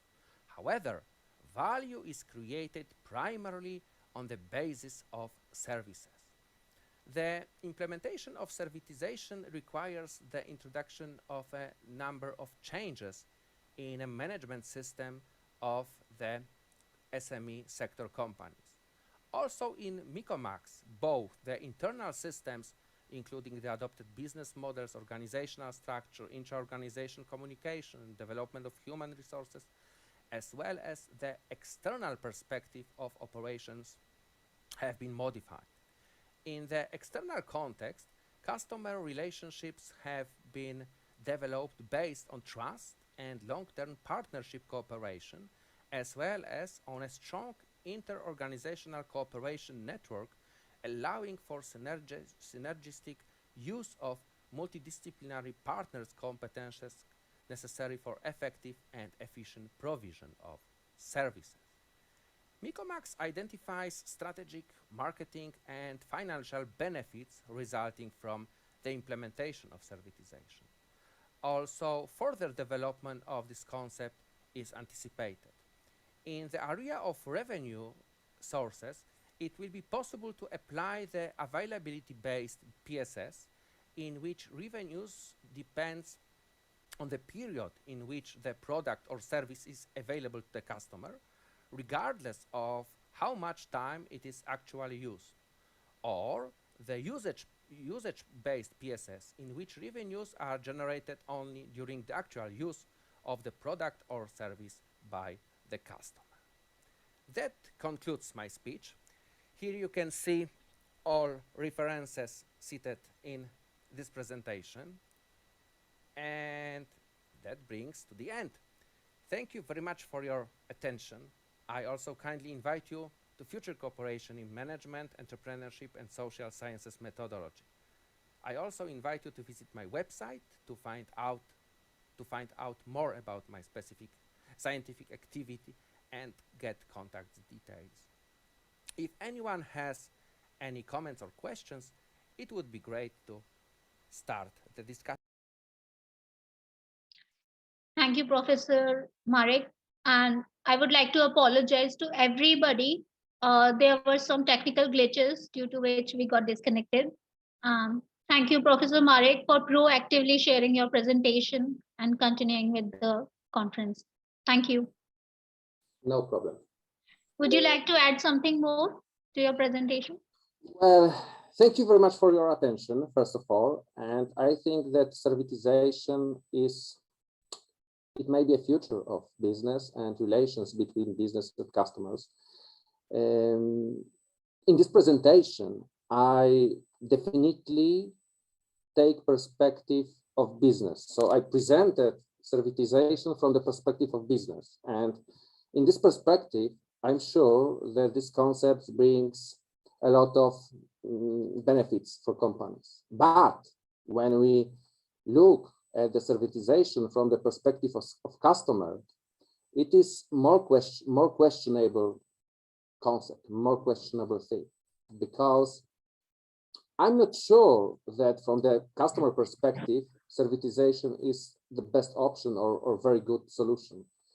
Because we have to remember that it goes to the situation that we as customers, we won't be owners of anything, because companies will be selling services only and do not transfer ownership to customers. And this solution, servitization, of course, is a very good solution when we need more flexible, more agile behaviors and actions.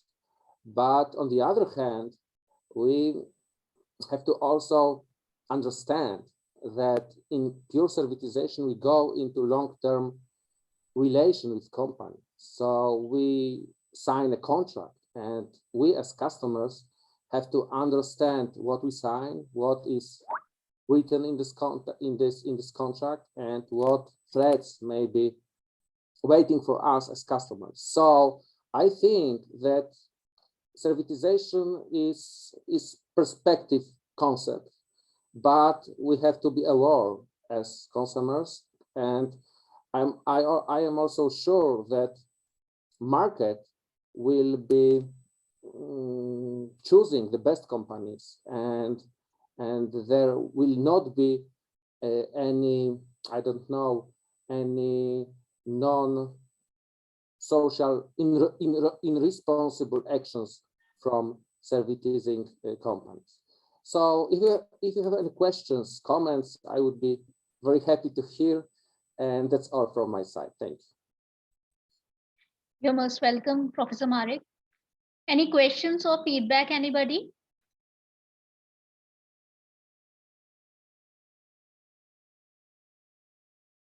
No questions, Professor Marek. Thank you. Thank you for the presentation. Moving ahead with the conference.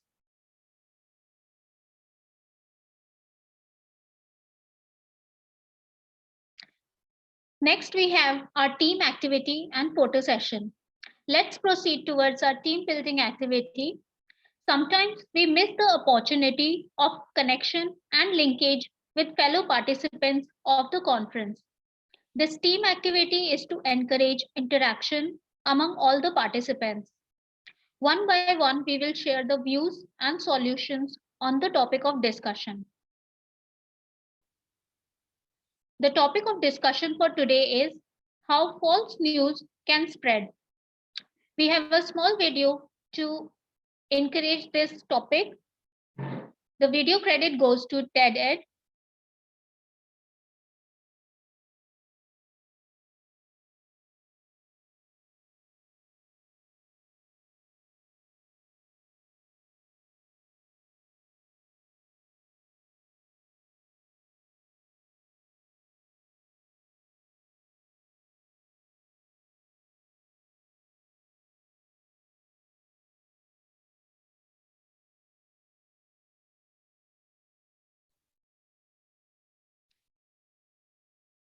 I'm sorry for the delay. Just a second.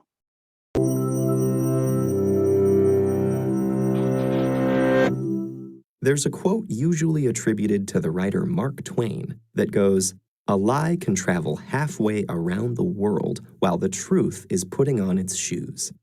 Funny thing about that, there's reason to doubt that Mark Twain ever said this at all, thus, ironically, proving the point. And today, the quote, whoever said it, is truer than ever before. In previous decades, most media with global reach consisted of several major newspapers and networks which had the resources to gather information directly. Outlets like Reuters and the Associated Press that aggregate or re-report stories were relatively rare compared to today. The speed with which information spreads now has created the ideal conditions for a phenomenon known as circular reporting. This is when publication A publishes misinformation, publication B reprints it, and publication A then cites B as the source for the information. It's also considered a form of circular reporting when multiple publications report on the same initial piece of false information, which then appears to another author as having been verified by multiple sources. For instance, the 1998 publication of a single pseudoscientific paper arguing that routine vaccination of children causes autism inspired an entire anti-vaccination movement, despite the fact that the original paper has repeatedly been discredited by the scientific community. Deliberately unvaccinated children are now contracting contagious diseases that had been virtually eradicated in the United States, with some infections proving fatal. In a slightly less dire example, satirical articles that are formatted to resemble real ones can also be picked up by outlets not in on the joke. For example, a joke article in the reputable British Medical Journal entitled "Energy Expenditure in Adolescents Playing New Generation Computer Games" has been referenced in serious science publications over 400 times. User-generated content, such as wikis, are also a common contributor to circular reporting. As more writers come to rely on such pages for quick information, an unverified fact in a wiki page can make its way into a published article that may later be added as a citation for the very same wiki information, making it much harder to debunk. Recent advances in communication technology have had immeasurable benefits in breaking down the barriers between information and people. But our desire for quick answers may overpower the desire to be certain of their validity. And when this bias can be multiplied by billions of people around the world nearly instantaneously, more caution is in order. Avoiding sensationalist media, searching for criticisms of suspicious information, and tracing the original source of a report can help slow down a lie, giving the truth more time to put on its shoes.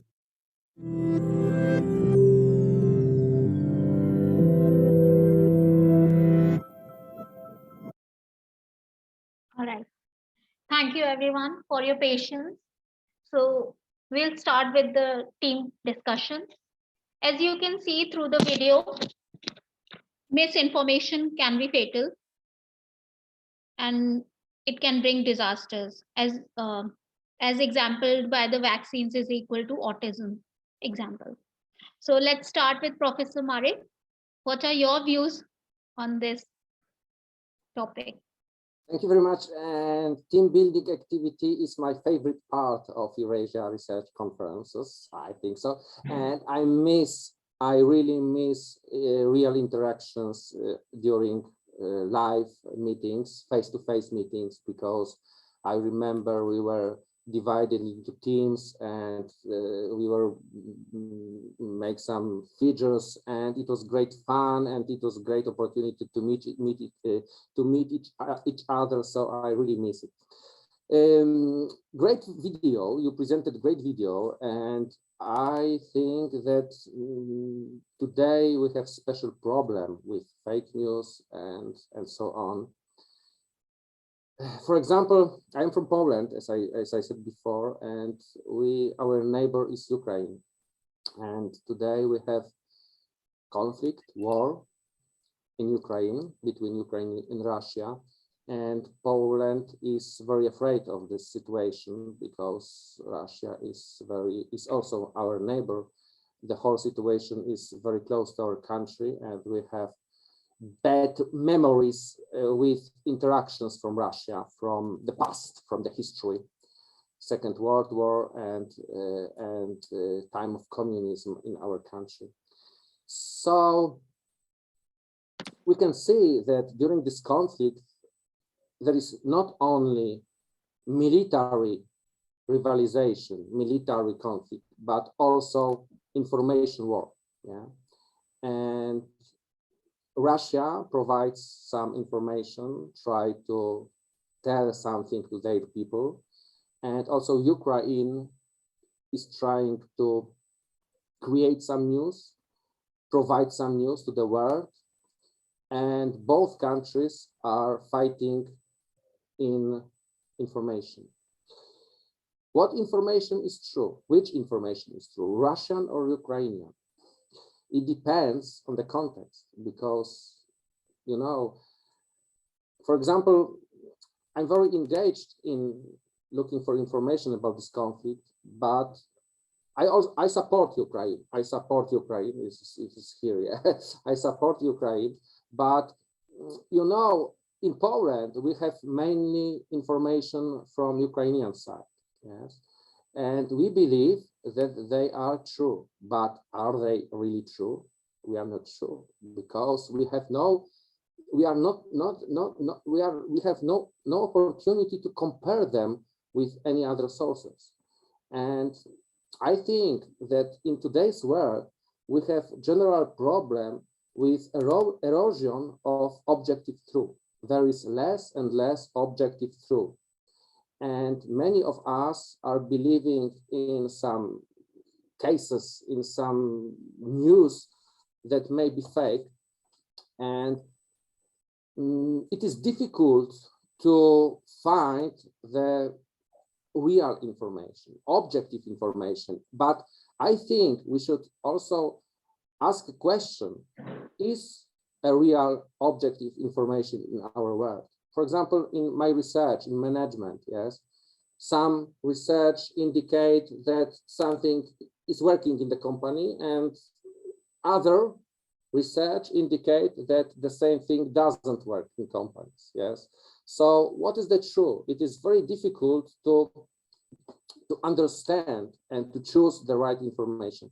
I think that we should, first of all, diverse sources of information. Yeah? We should try to look for information from different sources, very different sources, yes, not only sources that we are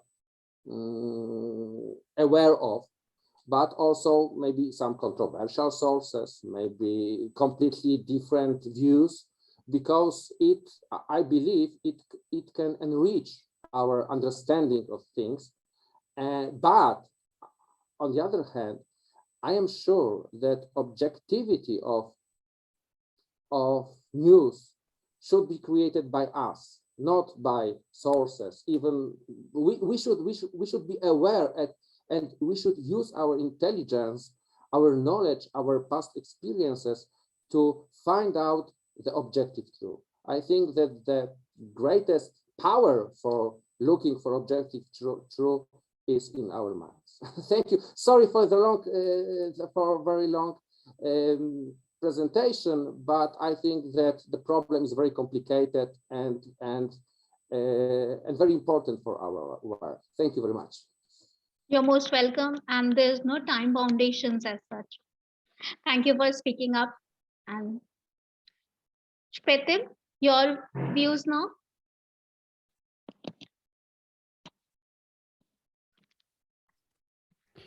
Yes, so as the professor said, this is a really complicated and sometimes even controversial topic in terms of what some consider truth and others untruth, or so the opposite. So sometimes going from one extreme to the other, and this is to me, this is the real problem. So the most serious problem, when some people, or maybe nowadays many people, are exposed to a lot of information, especially on social media, but also more traditional media like the TV and so on. And they tend to take that for granted, unfortunately, as the absolute truth, without being prepared to question, to question what they're exposed to. And by this I mean by incorporating their expertise, so their level of understanding. But I guess these are the two major hindrances. So people that let's say maybe do not go deep into something tend to be a bit more superficial, and that's the shortest cut in order to come up with a conclusion. So, and in their view, with the right conclusion, which unfortunately is not. So to me, the internet or social media or some biased TV channels, or I don't know, they constitute a real concern to the rest. So without politicizing anything, now with the current situation in Ukraine, I find it, I don't know, I find it really unbelievable that there is such a great number of losses of human lives. So I don't know, so on which side the truth lies, like on Russia's or Ukraine's, because I'm not a political expert. So, but still, I mean, should somebody be responsible for this massive loss loss of human lives, loss, this, you know, massive destruction and so on and so forth. So I think, and it sounds a bit like counterintuitive, because now at the beginning of the, let's say it's 22nd, and still it seems that we're regressing in some regard. So I mean the human society in general. So maybe technology is not like you know, necessarily the best asset to our evolution. I don't know. So I feel really perplexed in this regard. So I don't want to take this longer, and thanks for the opportunity. So just to share my view. Okay, maybe somebody else would like to add something. Thank you. Thank you, Shvetim. And You're it is a welcome. perplexing and very confusing concept. So yes, thank you. Next, we have Hyun-Soo Kim. Would you like to share your views? Hi, I'm Yasuo Kim from South Korea. Let me give you my opinion on the subject of the discussion. In modern society, various information is rapidly spreading through SNS on the video platform. This is the fact that fake news also spreads rapidly and is shared by many people. It is necessary to introduce mandatory media literacy education for all students around the world, so that all information can be fact-checked. Media literacy refers to the ability to decrypt various media information of identity. Through comprehensive media literacy education, I think it will grow into a smart and mature citizen who can make correct judgment about fake news. And it is direction to move towards advanced countries in many countries.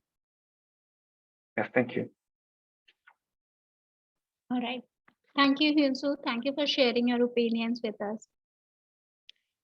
Sitki? Hi again. Unfortunately, I also agree with my colleagues. The situation in Ukraine hurts us all, because I think it all depends on the points of views.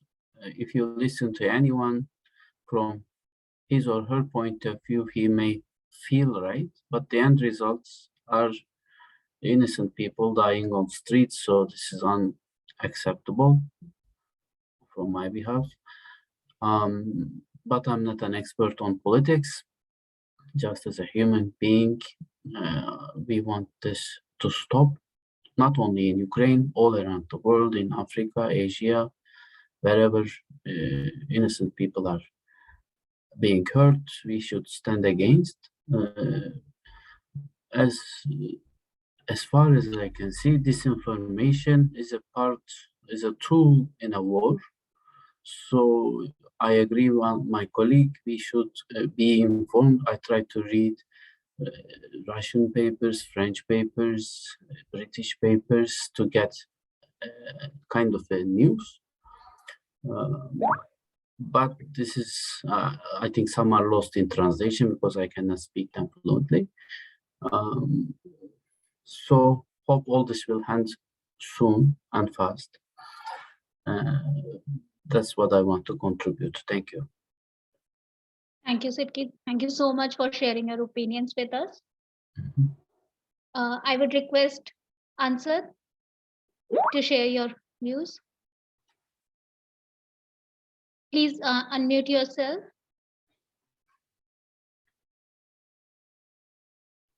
Sorry, am I audible? Yes, now you are. Okay, hi everyone. I have not thought up deeply about this topic. However, I would like to share a few insights on the spreading of new fake news in our society. Actually, we are living in a post-truth era in which truth, facts, objectivity, and authenticity have very less importance. By saying less important, I mean that most of the people do not care about fake news. After we moved to the social media era, the fake news spread faster than the earlier generations. Many people have studied about the spread of fake news. All of them say that fake news spreads faster than the true stories, especially on social media platforms. And it spreads like wildfire. People who circulate fake news give very less importance to rectify their act once they come to know that the news they are circulated by them are fake. People do this with an intention to misunderstand the audience. Some of them simply forward whatever messages they receive from social media. We have been seeing a lot of fake messages and news every day. Unfortunately, I don't know how to solve these issues, and even the so-called mainstream media spread fake news. On the Russian invasion to Ukraine, I fully agree with what Mark has said about. And these are the things I want to share. Thank you, Ansar. Very well said. The main objective of all these fake news are just to misguide people and to sell their news. That's all. Thank you for sharing your views. I would like to request Satoshi to share his opinions. Okay, thank you. I think some cases, even in a good faith or goodwill based interruption can become a fake news. Fake news does not necessarily mean the information is not only transmitted with malicious intent to deceive someone. Let us take the propagation of the information during the disaster as an example.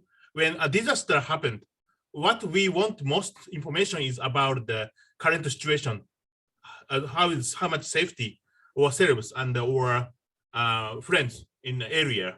However, most of the information in the mass media is related to the overall picture of the disaster, and not always possible to obtain information that meets the needs of each individual person. Under this circumstance, I think that if you had obtained the local information, would you want to share it with others? In the propaganda of the information that being as a game message, in accumulate information may be mixed, or someone may add maybe excessive interpretation to the information. So if you try to evaluate information only on the basis of whether it is right or wrong, without taking into account that the way people interrupt information differ from person to person, that is where fake news will occur. It can also lead to the people in majority labeling the opinion and the views of the minority as a fake news and suppressing and repressing them. So I think that we need to break out one's own shells and increasing the diversity of information. As I mentioned earlier about the filter bubble or fake news, staying in information that is comfortable for us can lead to enriched bias sometimes.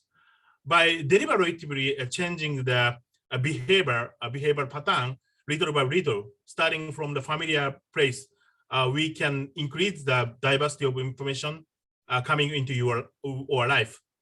So in our country, many countries where freedom of expression is granted, people are not punished for spreading the fake news. But in this day, this turbulent day and age, information can spread at the rapid pace and beyond more than our imagination.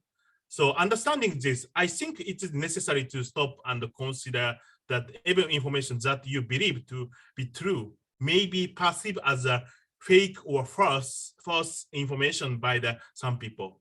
Thank you. Very well said, Satoshi. So news area in general is a very gray area. You have to use your own perceptions and intellectual to understand what is white and what is black. So very Yeah, we need social consensus. Yeah, and at the earlier stage for the joint fact finding. right. Thank you. Thank you, Satoshi. Thank you for sharing your opinions. Anybody else would like to add something more? No. All right. I would like to thank everyone to actively participating in the team activity. Moving forward with the conference now.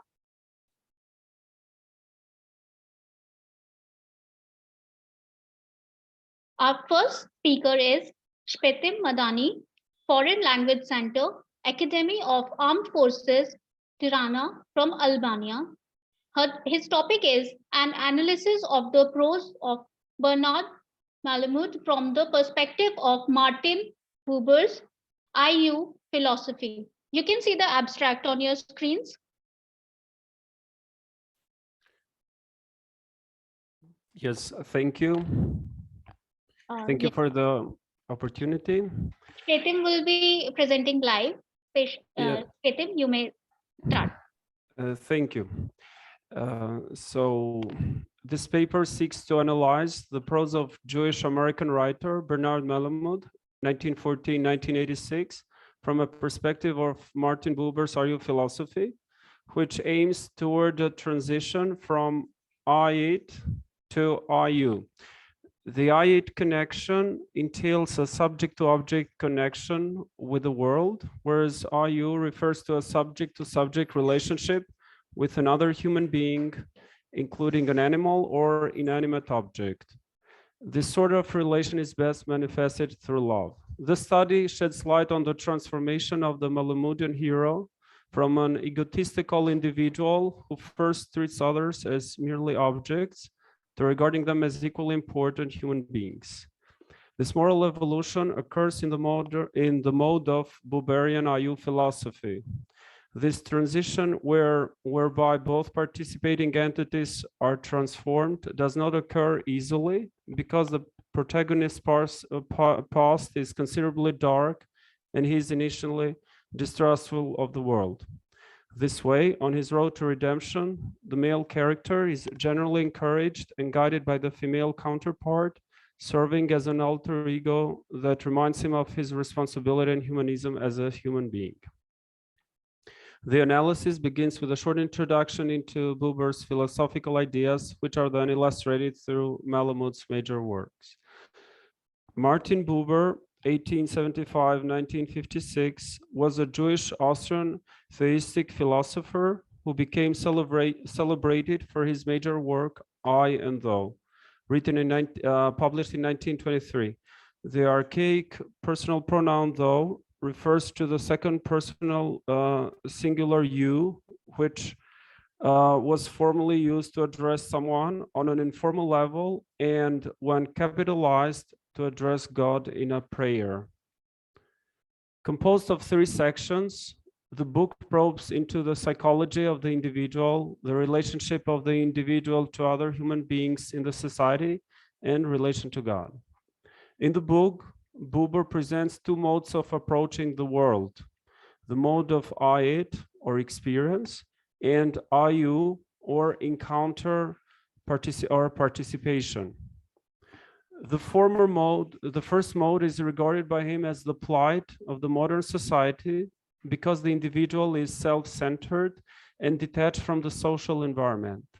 In other words, the I is the experiencer and observer that imposes some distance on the experience it, that is, the external world, forming a subject-object relation. On the other hand, the second mode involves a mutually transformative relationship between the I and the object of experience, whereby both entities are active participants and treat each other as a subject, forming an IU duality. As Buber explains, quoting, "The world as experience belong to the basic word I-it, and those who experience do not participate in the world, for the experience is in them and not between them and the world. Ideally, the I's activity is half of IU union, while the you or the other has to be open to this encounter. In Buber's words, quoting again, "The you encounters me by grace. It cannot be found by seeking. The you encounters me, but I enter into a direct relationship to it." Thus, this kind of involvement has to be characterized by balance, grace, and will on both persons, so that a transformation in the manner they view themselves and the other occurs. Finally, Buber states that relations often undergo a reversal from I you to I it, resulting into distance between the subjects at a given time. So it seems that it's a cyclical process from I to IU, or sometimes the reversal being the case. IU duality in Malamud's prose. In a light similar to Buber's philosophy, Malamud, as a moral realist writing in the second half of the 20th century, expressed his great concern about the human condition after World War II, which was characterized by existential angst, void, sense of impending doom, materialism, and greed for power. Malamud's writings embody the liberal human tradition in accentuating essential values such as truth, tolerance, understanding, and compassion for others.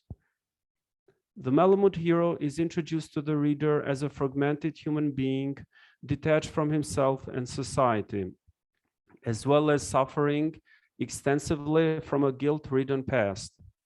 The protagonist's search for meaning and a new life is initially based on an I-it approach, with the protagonist viewing others and the world as hostile to be exploited as a means to an end. The transition from I-it to I-you in the Buberian manner does not occur without much distrust and deliberation.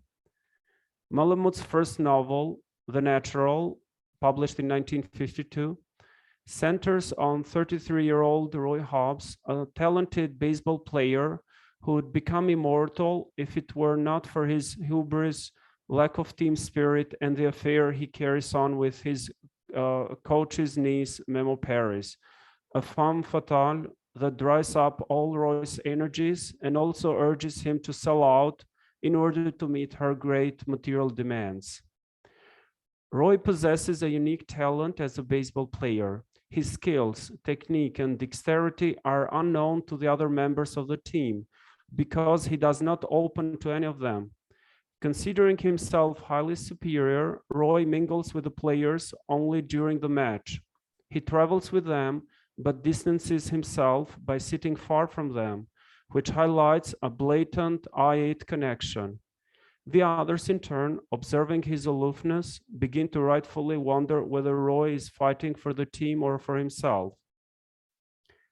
Roy becomes aware of his moral responsibility to others thanks to Iris Lemon, the antipode of Memo. A 33-year-old grandmother, Iris supports and reminds him about the positive example that heroes like him should set to common people, quoting, "I hate to see a hero fail. There are so few of them. Without heroes, we're all plain people and don't know how far we can go." She's supportive, experience of life's hardships in having had to raise her child in her teens all by herself, but she's not as luring as Memo. One is associated with lust, beauty, destruction, while the other with plainness, fertility, and hope. Roy, in the end, deserts Memo and learns that he's expecting a child by Iris, with whom he's likely to start a new life with responsibility. So here we have this necessary transition from I-it, when the world and others are viewed as objects, to I-you, when the other is regarded as subject, as a complete human being. Focusing on another novel to illustrate the Buberian I-you philosophy is the most acclaimed work by Malamud, the novel The Assistant, published in 1957. One of the main characters, Frank Alpine, is a drifter who has come from the West to seek a new life in the East, in the US. He's employed as an assistant in the grocery store of the Jewish immigrant Morris Bobber, who pities the wandering hungry guy and hires him despite the inability to sufficiently provide for his own family. Initially, Frank views the world from an entirely eyed perspective, whereby everyone and everything is to be exploited in his own interest. With this idea in mind, he's easily convinced by the criminal Ward Minogue to hold Morris up at the novel's outset, although it was apparent to him that they would not profit much from the robbery of the store. Right after starting work as an assistant, Frank takes immediate interest in the grocer's daughter, Helen, but his attraction is exclusively based on lust, in wanting just her body without commitment. His lust assumes the form of voyeurism, in spying her naked in the bathroom. Helen, in turn, is getting out of a loveless relationship with a promising Jewish law student, who in turn treats her like a sexual object. On the other hand, her refusal to give in to Frank for a long time increases his desire to have her. Morris is the only character who establishes RU relationships with the others throughout the novel. He is Frank's mentor on the latter's journey from a rogue to saint. However, Frank's transformative path is long due to his dark past attributed to a dysfunctional family and corrupted mind. It is specifically this attachment to past habits and anticipation of a bright future that makes him feel insensitive to poor Morris. This way, a new beginning, primarily based on the judgment-free present, is required. In Buber's words, quoting, "Nothing conceptual intervenes between I and you, no prior knowledge and no imagination, and memory itself is changed as it plunges from particularity into wholeness. No purpose intervenes between I and you, no greed and no anticipation." So this is the very lesson that Roy, so one of the major characters, has to learn. So from Morris. Frank, as an assistant, occasionally steals from the cash desk, justifying this with hard work. Morris, on the other hand, knows about this pilfering, but does not utter a word, hoping that the assistant would change. Ironically, though Frank has replaced most of the money, he takes $1 just in case he needs after the date with Helen at the park.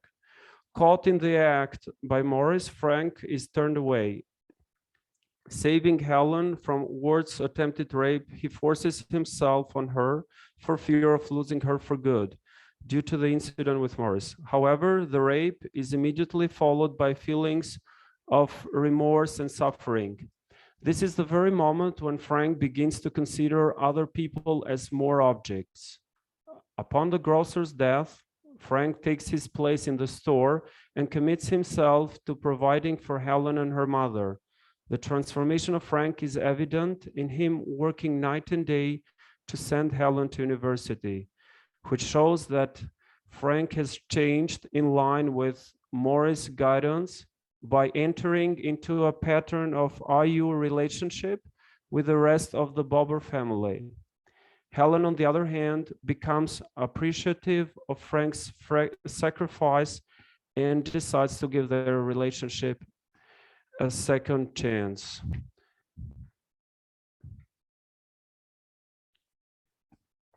Progressive moral growth entailing a transition from I-IT to IU philosophy, Buber's philosophy, also occurs in another major novel by Malamud, the novel entitled The Fixer, published in 1966.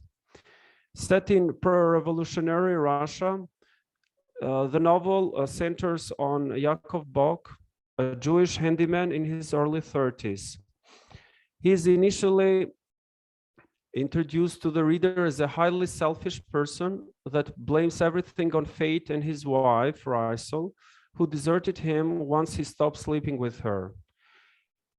He leaves the shtetl. Shtetl is like a small village in former Ukraine. So where the Jewish community back then had to live. So, and they were somehow isolated in these shtetls or small villages. He leaves the shtetl for Kiev, deciding to be there disguised as a non-Jew in a neighborhood forbidden to Jews. Falsely accused of murdering a child for religious purposes, he is imprisoned and maltreated for almost 3 years. In the beginning, while in prison, he curses his Jewish heritage and blames his incarceration on Raisel, quoting, "She ran off with an unknown party, and that's why I'm in jail now." With time, however, suffering renders Yaakov compassionate towards people that suffer injustice in general and his Jewish community in particular. In refusing to compromise against Jews, commit suicide, or provoke his murder from the guards, Yaakov fights the evil in the best manner possible. He even kills the Tsar in his dream, which entails a reversal of the hero's feelings from unconditional love for the sovereign at the novel's outset to the extreme hate at the end. Or in Baburian terms, a transition from Ayu to Ayed. Concerning his wife, he has a change of heart as well. By the end of the novel, she comes to visit him in prison, begging him to sign a paper accepting fatherhood to her child by another man, so that she is permitted to live in the community. Yaakov agrees to that, stating that whoever acts as father is the real father. So with regard to his wife, we have a complete transition from IA to IU approach, according to Martin Buber's IU philosophy. In conclusion, Martin Buber's IU philosophy places emphasis on forming relationships that transition from I8 experience to IU encounter or participation, with a view to regarding others as fully fledged entities rather than objects or means to an end. In order for this transformation to occur, both parties should be open and willing to embrace each other's individuality. When the balance is disturbed, IU reverses to I8. Malemudian protagonists evolve in a manner similar to Buber's IU philosophy. Roy, Frank, and Yaakov initially view the world as hostile and to be exploited. However, they manage to establish healthy relationships with individuals that offer valid guidance to them, while imposing a reversal from IU to I8 to people that prove to be unworthy of support, trust, or love. Thank you. This concludes my presentation. If there are questions, feel free. Thank you. Thank you, Shpetin. Thank you for the presentation and enlightening us with this whole situation. This story. Yep. Thank you. Thank you. My pleasure. Any questions or feedback, anybody?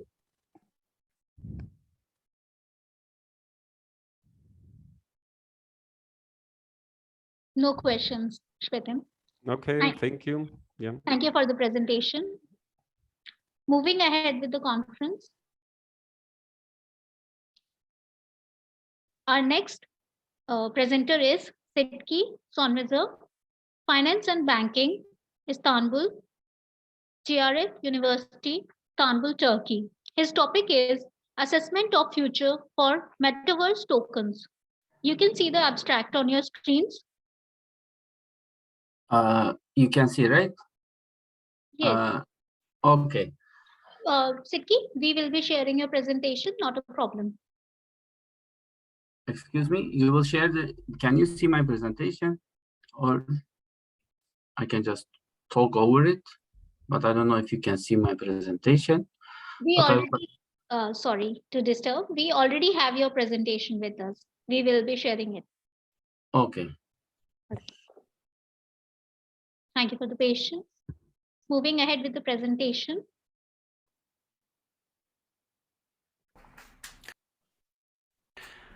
Hello everyone. I wish everyone a fruitful conference. This is Professor Sıtkı Sönmezer from Istanbul Commerce University. My presentation will be about assessment of future for metaverse tokens. Metaverse is a ecosystem where people can live a second life, maybe in a virtual world. We have written this paper with my friend Gülşah Gencer Çelik from Beykent University. She's an assistant professor, and as all you know, the crypto world is expanding and developing throughout the world, and the tokens and coins of this crypto world are of high demand. And our objective in this study is to study a significant field within the crypto world, which are metaverse tokens.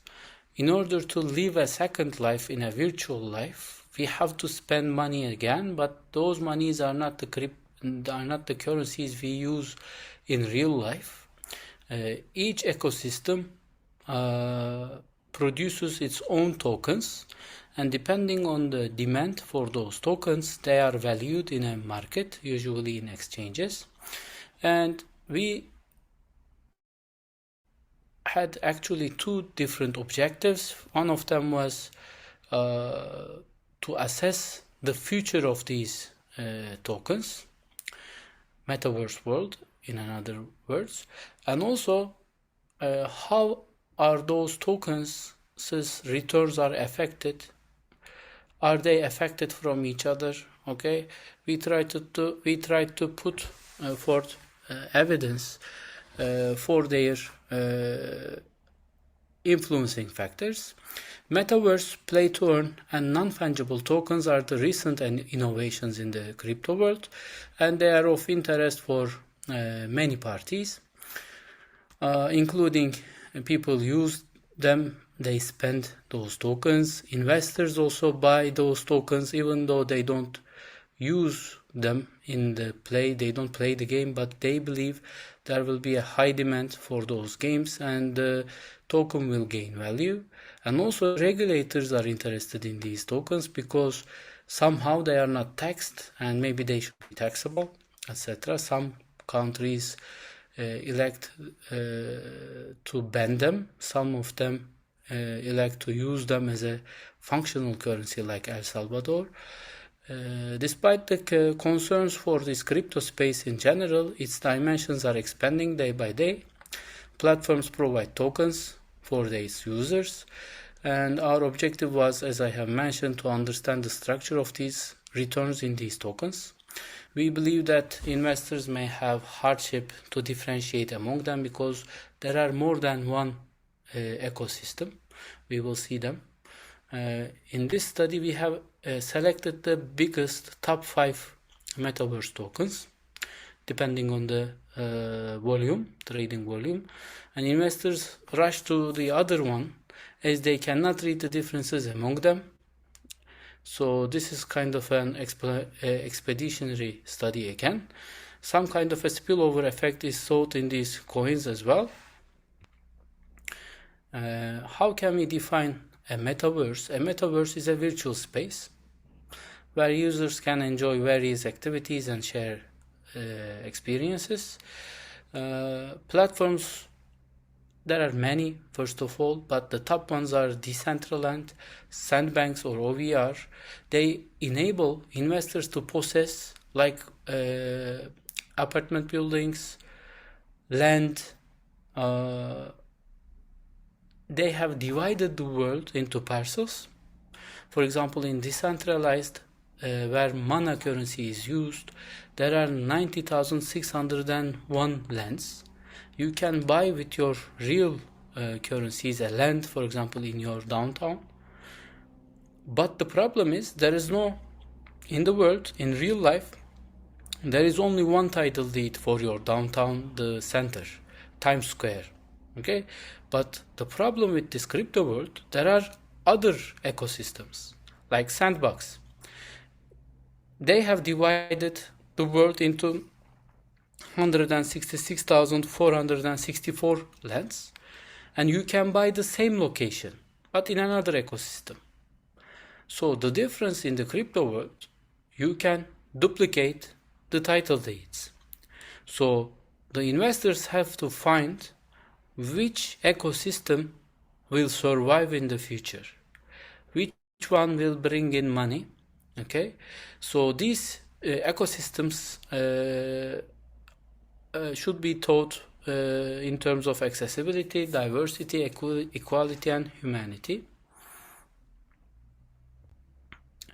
Architecture, a three-layer one is proposed, and layers are composed of infrastructure layer. There should be an operating system for the ecosystem to survive. Interaction layer where users' experience takes place, and finally the ecosystems where artificial intelligence may make life easier for the users are the components of the infrastructure architecture. For the future, extended reality is important. Extended reality will help users to live in their second life as if they are in the real world. A mirror world will be created. In order for a metaverse to be viable, realism is needed, and this can be achieved if extended reality extends further. Ubiquity, interoperability, and scalability may be other components. Regarding with the market, in the cryptocurrency market, we have discussed about engine is another is a token used for virtual game industry, and it is Ethereum based. Mana, backed by Facebook, Decentraland is the ecosystem's name, another token. It's again backed by Ethereum. Mana denominated virtual lands are traded or rented by real investors. Sandbox is another play-to-earn project, such as Access Infinity, that enable users to create their own characters to trade crypto assets. And the metaverse market is estimated to be worth $814 billion by 2028. This is a huge number. Okay, and we thought this is worth studying. And our data composed of 394 daily observations between 2020 December to January 2022.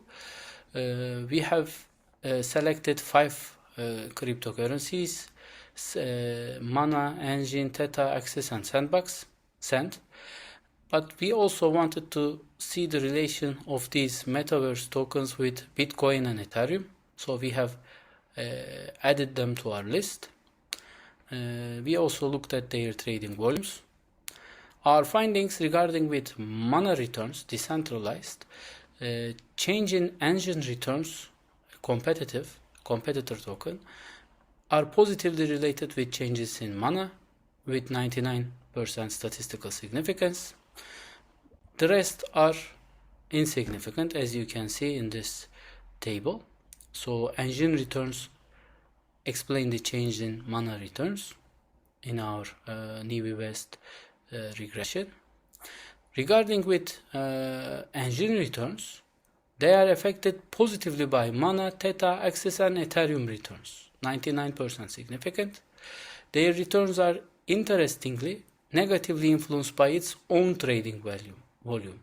So when the trading volume of engine increases, the returns decreases. So this is an interesting finding, and as you can see this in our table. engine returns. For theta returns, they are positively affected by Bitcoin and engine returns at 99%. For mana, the significance is at 95%. For X, it is at 90%. Strikingly, theta returns has the highest positive correlation with Bitcoin trading volume, the only one in our study, in our sample. Theta deviates from other tokens as it is the only asset that has been influenced by the trading volume of the leading coins. As you can see, the theta returns. So it's affected positively by Bitcoin returns and Bitcoin volume. This is the only one in our study. For X, engine returns explain the changes positively.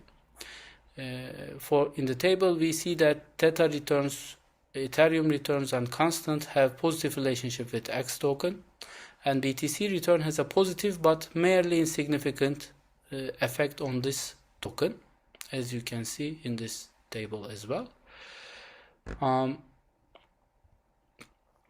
To conclude and to be short and precise, not to take your time, despite the concerns with the virtual world, investors are channeling their funds to metaverses in terms of non-fungible tokens or parcels in particular metaverse ecosystem.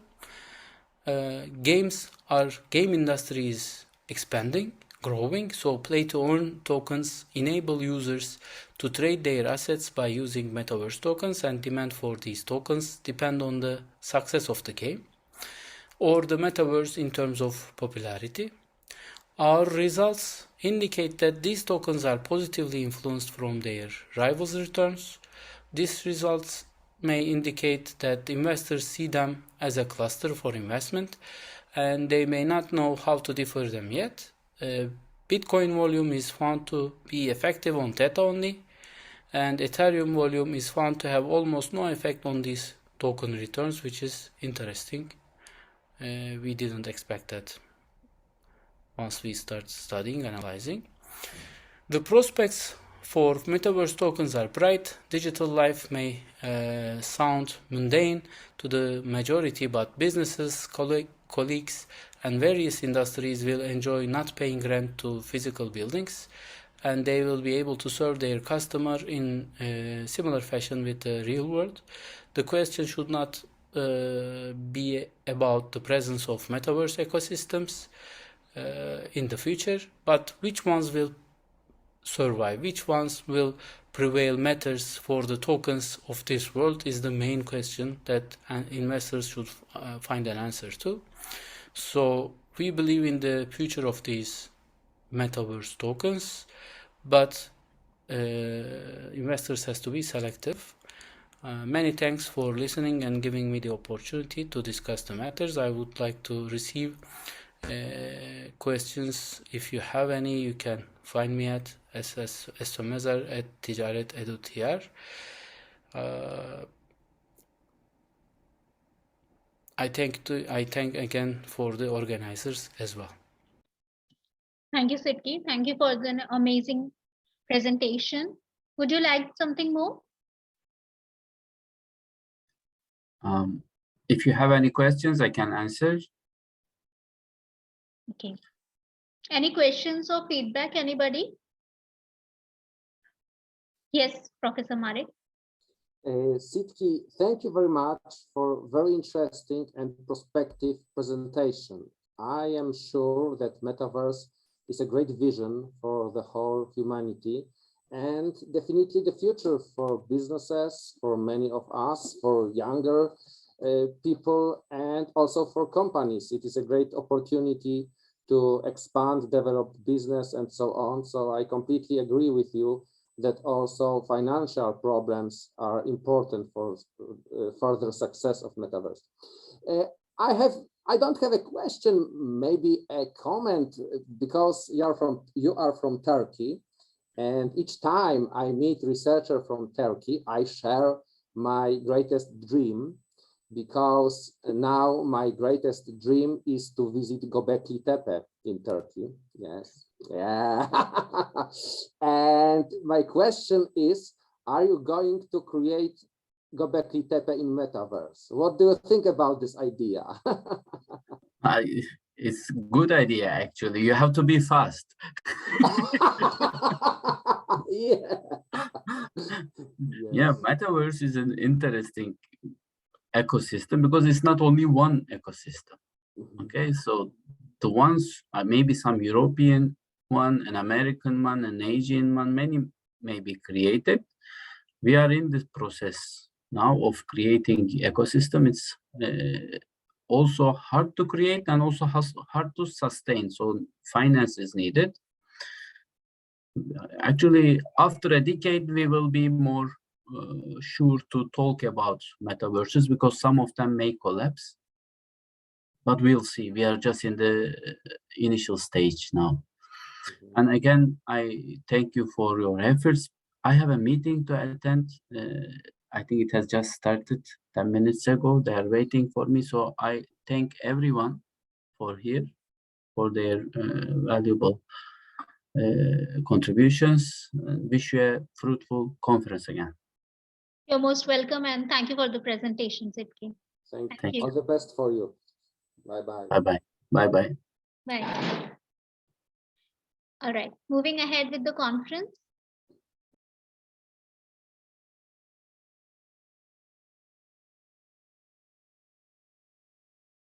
Sorry.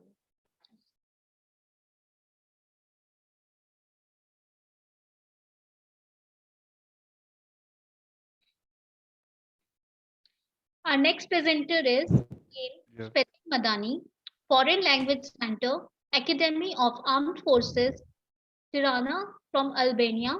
His topic is the individualism, collectivism, dichotomy in Anne Hawthorne's novel, The Scarlet Letter. You may see the abstract on your screens. Yes, thank you. It's me again, apparently. So in this occasion, I'd like to thank the organizers for scheduling me on the same day. So thanks again. Now the focus is, as you said, on another a well-known American writer of the 19th century, Nathaniel Hawthorne, and his major work is the novel The Scarlet Letter, published in 1850. This paper seeks to examine Nathaniel Hawthorne's novel, The Scarlet Letter, through the literary device of dichotomy, highlighting the major chasm between the harsh 17th century Puritan community that demands total conformity from its members and the heroine's incessant struggle for individualism. The study highlights the clash between the Puritan mores and society that function according to an either-or approach, and the heroine that believes the opposite, in the sense that so there is place for both as well. Puritanism, I'm focusing a bit on the introduction before highlighting the dichotomy in the novel itself. So Puritanism is a religious doctrine that arose in the 16th century in England in an attempt to reform, that is, purify the Anglican Church. Persecuted by the English monarchy, Puritans fled their homeland to settle in America as a chosen people aspiring to create a new world.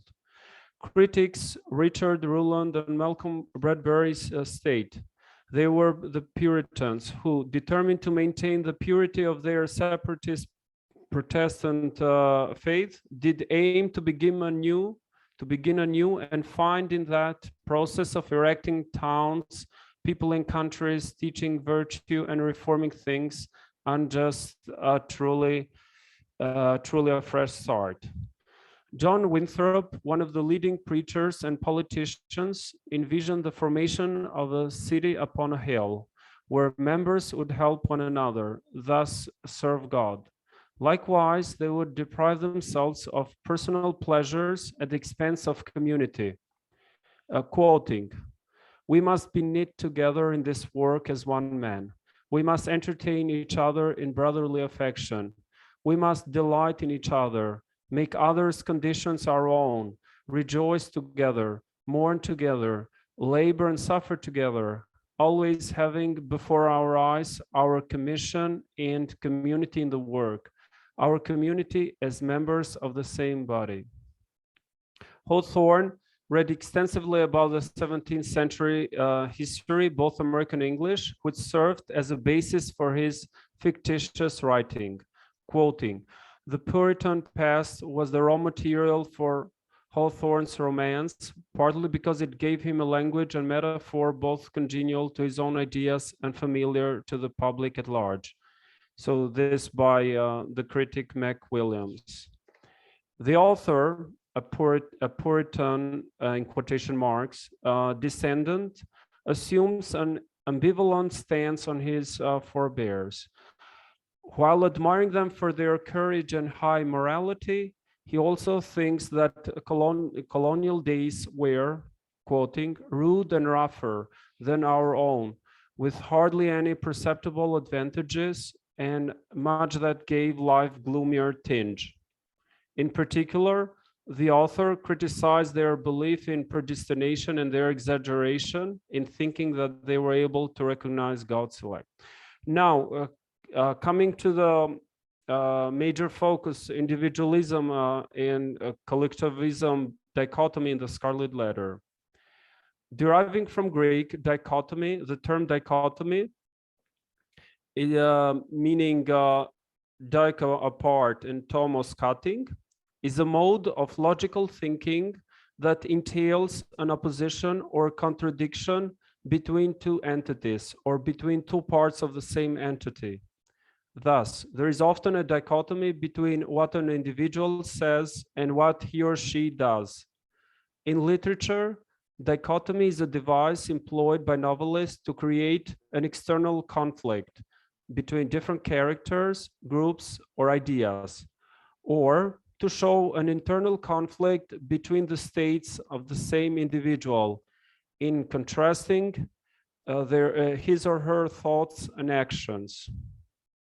In the novel, the main dichotomy is collectivism versus individualism. This division is described by Trandis in his work in 1995 as follows. Trandis is considered one of the major sociologists that focused on these issues, so on these social issue. Quoting him, "Collectivism may be initially defined as a social pattern consisting of closely linked individuals who see themselves as part of one or more collectives, family, co-workers, tribe, nation. They are primarily motivated by the norms of and duties imposed by those collectives, are willing to give priority to the goals of these collectives over their own personal goals, and emphasize their connectedness to members of these collectives.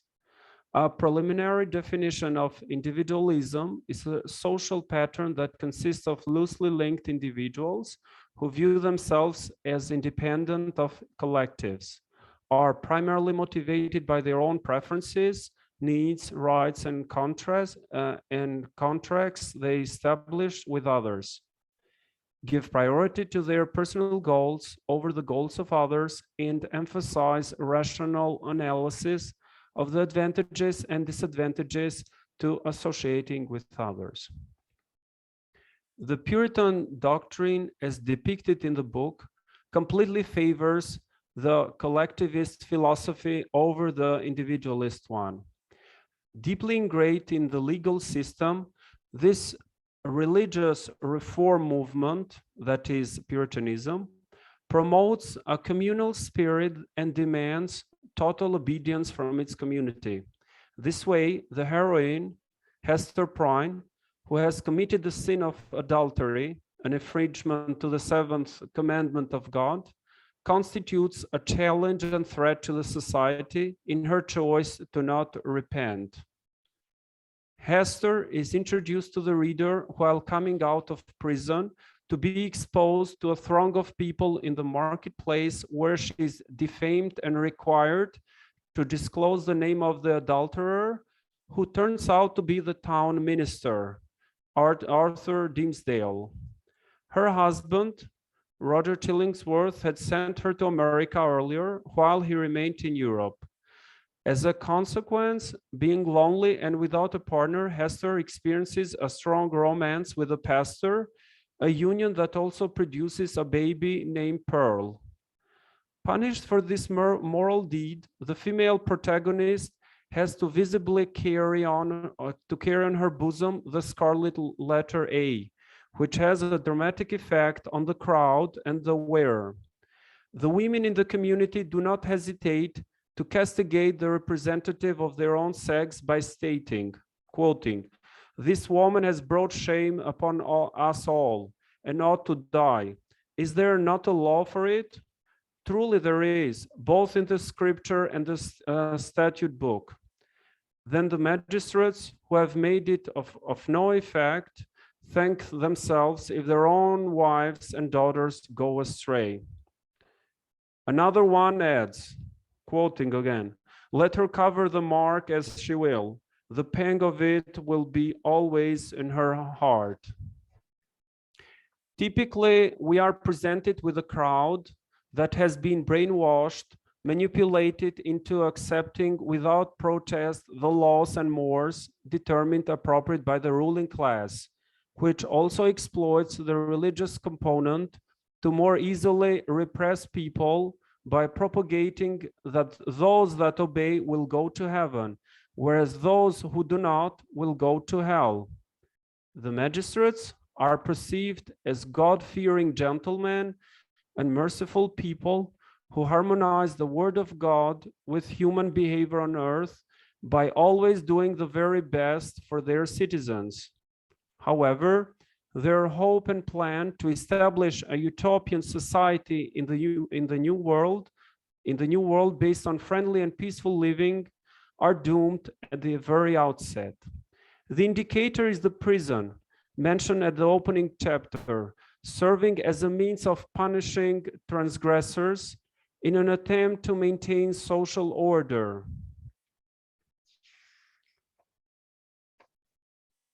Edward Bailey and Philip Powell, these literary critics, comment that in the Scarlet Letter, Nathaniel Hawthorne expresses the view that the structures of institutions, while not perfect, are necessary to keep society ordered and running smoothly.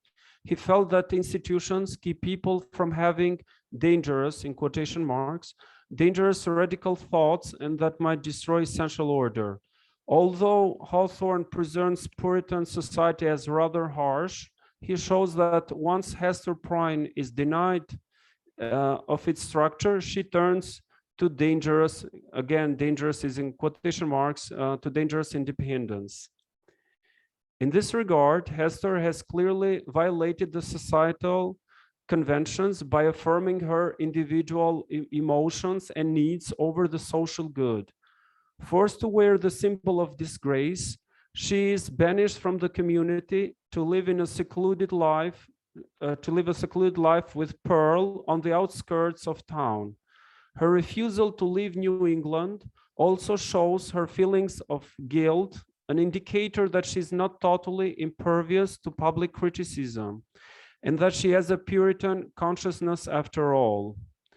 Quoting, "Here," she said to herself, "had been the scene of her guilt, and here should be the scene of her earthly punishment, and so, perchance, the torture of her daily shame would at length purge her soul." However, life in the forest provides a source of freedom and independence for Hester and Dimmesdale, where they get together, quoting, "and practice a holy feeling accompanied by beautiful and holy elements of nature." In this way, the Scarlet Letter was her passport into regions where again quoting from the novel, where other women dare not tread, shame, despair, or solitude. These had been her teachers, stern and wild ones, and they had made her strong. The heroine asserts her individuality because she's not an ordinary woman, but an attractive young lady imbued with passion, dignity, and artistry. Her skill at sewing and decorating is unmatched and appreciated by the renowned people in the town. Her attire stands out for its beauty as she is about to be exposed to the crowd, as does the Scarlet Letter. Hester's strength of character stands out better when compared with Dimmesdale, whom she protects both against public humiliation and revengeful Chillingworth, her husband, her legal husband. Dimmesdale is a coward who hides his sin under the guise of his cloak, without having the courage to come clean of his deed. About him, the narrator says, quoting, "To the untrue man, the whole universe is false. It is impalpable. It shrinks to nothing within his grasp. And he himself, in so far as he shows himself in a false light, becomes a shadow, or indeed ceases to exist. He is tortured. Dimmesdale is tortured by having to wear a mask for too long, that ironically, when he tears it off, the act goes unnoticed by the members of the community." On the other hand, Hester gains power by isolating herself from the community. And because she is free to leave Boston anytime, her obedience to the Puritan laws is impermanent. Even though she is outwardly abiding and merciful, she is inwardly searching for complete freedom, stating that, quoting, the word's law was no law for her mind. Hester shows no respect for this law, for she knows a higher reality and truth than the law practiced by the Puritans. This higher reality for her is love, to which she remains loyal and with which she remains united. In the holy name of love, she, as a cult heroine, stands up to a religion that appears merciful but is ugly and cruel to true love and affection. She stands up against a religion that has deprived her of her right to love and be loved. As a religious and pious woman, Hester knows and believes that religion, quoting, must become a vital principle. It must affect the heart and act upon the passions before it can greatly modify the character of man in society, which means that her sin is rooted in the most perfect of all feelings, love. This quotation was by a critic by Goodwin, his name Goodwin. While in the forest with Dimmesdale and Pearl, Hester is determined to hurl the Puritan badge of shame and live a full life. On the other hand, Pearl, her child, serves as a compromising force between Hester's rebellious character and society's influence. The child, after all, is identified with the letter. She is the child, quoting, from the spiritual world. Providence, in the person of this little girl, had assigned to Hester's charge the German blossom of a womanhood to be cherished and developed amid a host of difficulties. Pearl eventually reconciles herself, Hester, and her father Dimmesdale, whom she kisses on the scaffold. Unlike Dimmesdale and Chillingworth, who fade away, Hester overcomes her crisis to regain stability in her life and social interdependence. Upon returning to her former home, Hester resumes wearing the badge of shame because it belongs to the past, which is an important part of her identity. The letter comes to stand for success rather than failure. Hester finally decides to return to the place where she had lived her toughest times of life, determined to redimension it. In this way, the heroine has achieved her individualism and freedom, not through open rebellion, but wise behavior through her way of thinking and living. With her wisdom, she has been able to change the society, which has become more accepting of her, demonstrated from the new meaning the letter has assumed, the Scarlet Letter has assumed. Both parties achieving a kind of consensus. Hester is optimistic about the future. In conclusion, dichotomy is a useful literary technique employed by novelists to create conflict in their works by contrasting two entities or two states of the same entity. In the novel The Scarlet Letter, the dichotomy arises from the harsh Puritan community and the adulterous, uncooperative heroine. Guided by her individual conscience, Hester Prynne develops a remarkable strength of character that enables her to overcome castigation and suffering inflicted upon her by a censorious social system. She stands firm alone, determined to assert her individuality. On the other hand, through her independence and unmatched skills, she becomes influential in bringing about societal transformation. Thank you. This concludes my presentation. Thank you for the opportunity again. If there are any questions, feel free. I mean, everybody. Thank you, Shpetim. Thank you so much for the lovely presentation. Any questions or feedback, anybody?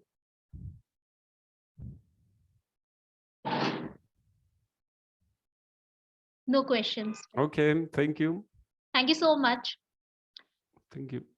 Moving ahead with the conference.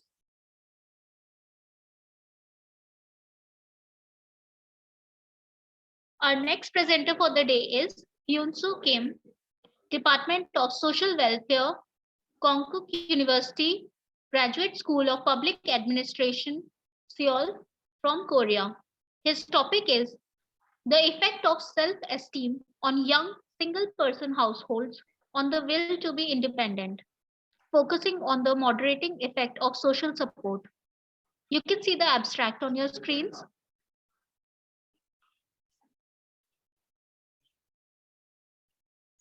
Can I replace it in the presentation video I sent to you? Hyun-Soo, we will be sharing your presentation. We already have your presentation with us. Moving ahead with his presentation now. Yeah.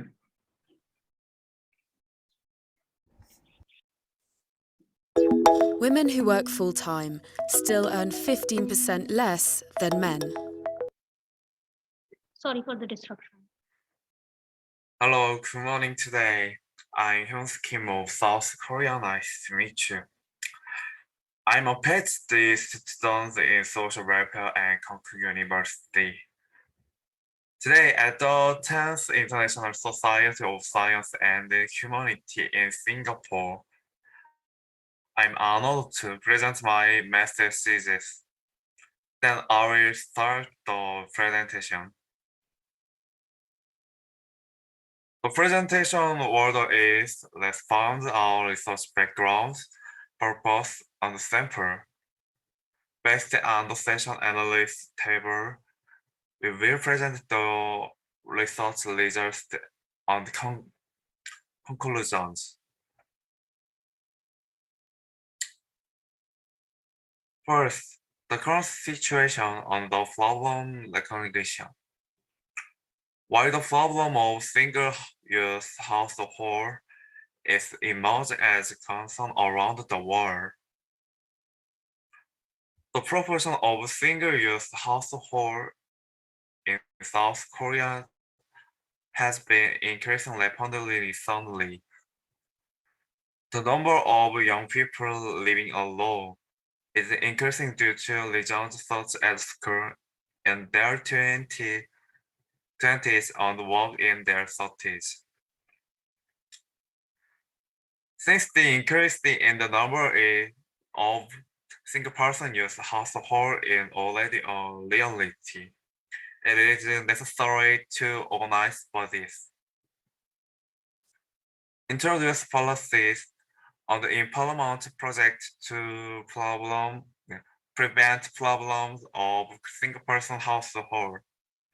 In their 20s and 30s from occurring and solve the difficulties they are experiencing.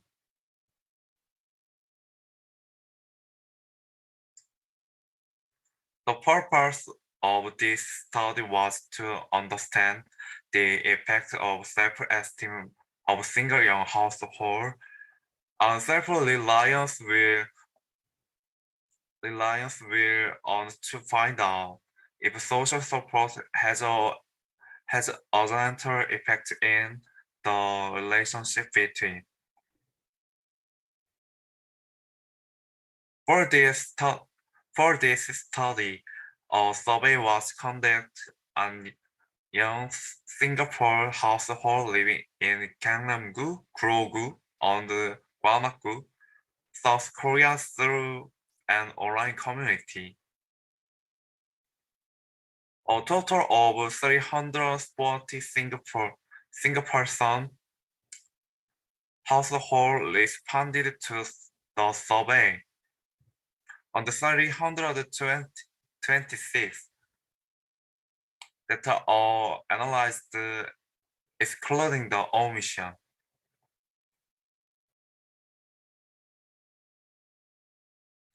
As research tools, frequency analysis, independent sample t-test, 1A batch variance analysis.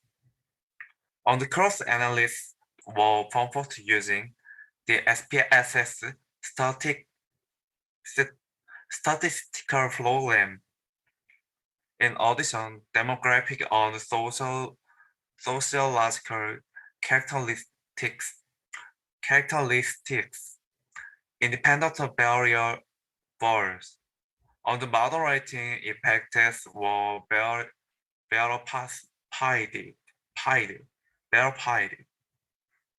through hierarchical regression analysis.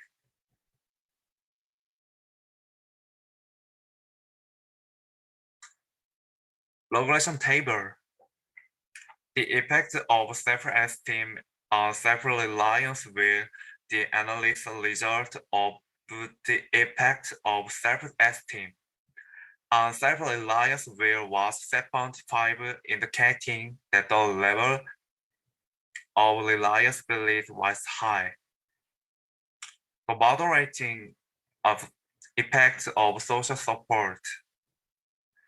In addition, as a result of hierarchical regression analysis, on whether the effect of self-esteem and self-reliance will has a moderating effect on social support, it was found that the level of reliability was high. Based on the analysis results, the policy implications of this study are as follows. The first, since the situation of single-use household is worse in its region of the country, a sophisticated fact-finding survey should be preceded. The second, in addition to understanding oneself,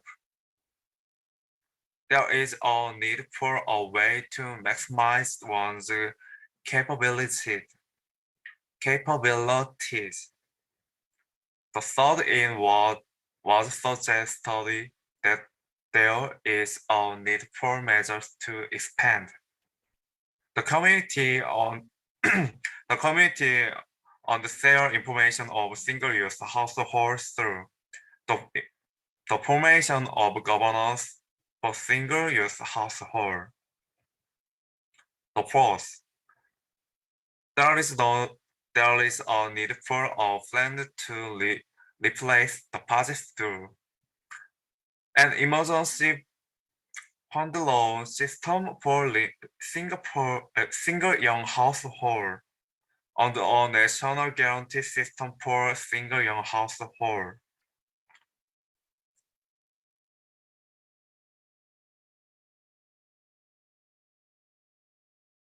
Suggestions for follow-up research.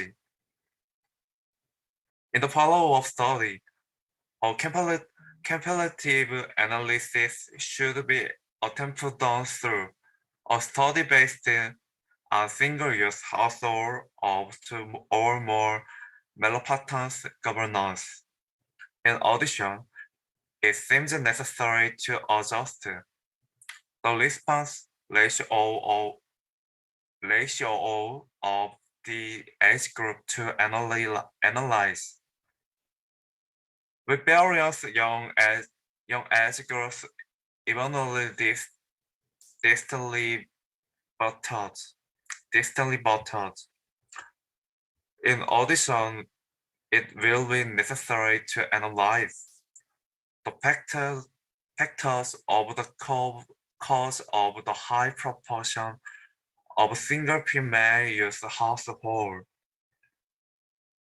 In addition, it is expected that the research will help introduce more realistic policies if it is conducted in the direction of comparative analysis through research between Singapore overseas and the Singapore's domestic use household. That's for my presentation. It was an honor to present at today's conference. This has been Cancun University, Hans Kim. Thank you. Thank you, Himsu. Thank you so much for the presentation. Would you like to add something more?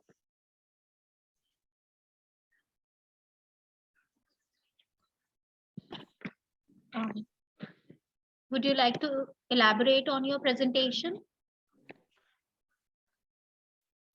I'm speaking. Yes. This is your scheme. My English is very poor. Therefore, if you send me your questions by mail, I will answer them sincerely. Thank you. You're most welcome and thank you for the presentation. Any questions or feedback, anybody? Yes, Professor Marek, please. I have a question. Hyun-soo, thank you very much for great presentation. I think that this topic is very important from sociological point of view. And I agree with you that increasing number of young single person households is a social problem in many countries. But I would like to ask you about business perspective. What is your opinion? Is this increasing number of young single person households an opportunity for business, for companies, or is it a threat, a barrier, a problem for business? What is your opinion? Is it an opportunity or rather threat for companies, for business? What do you think about it?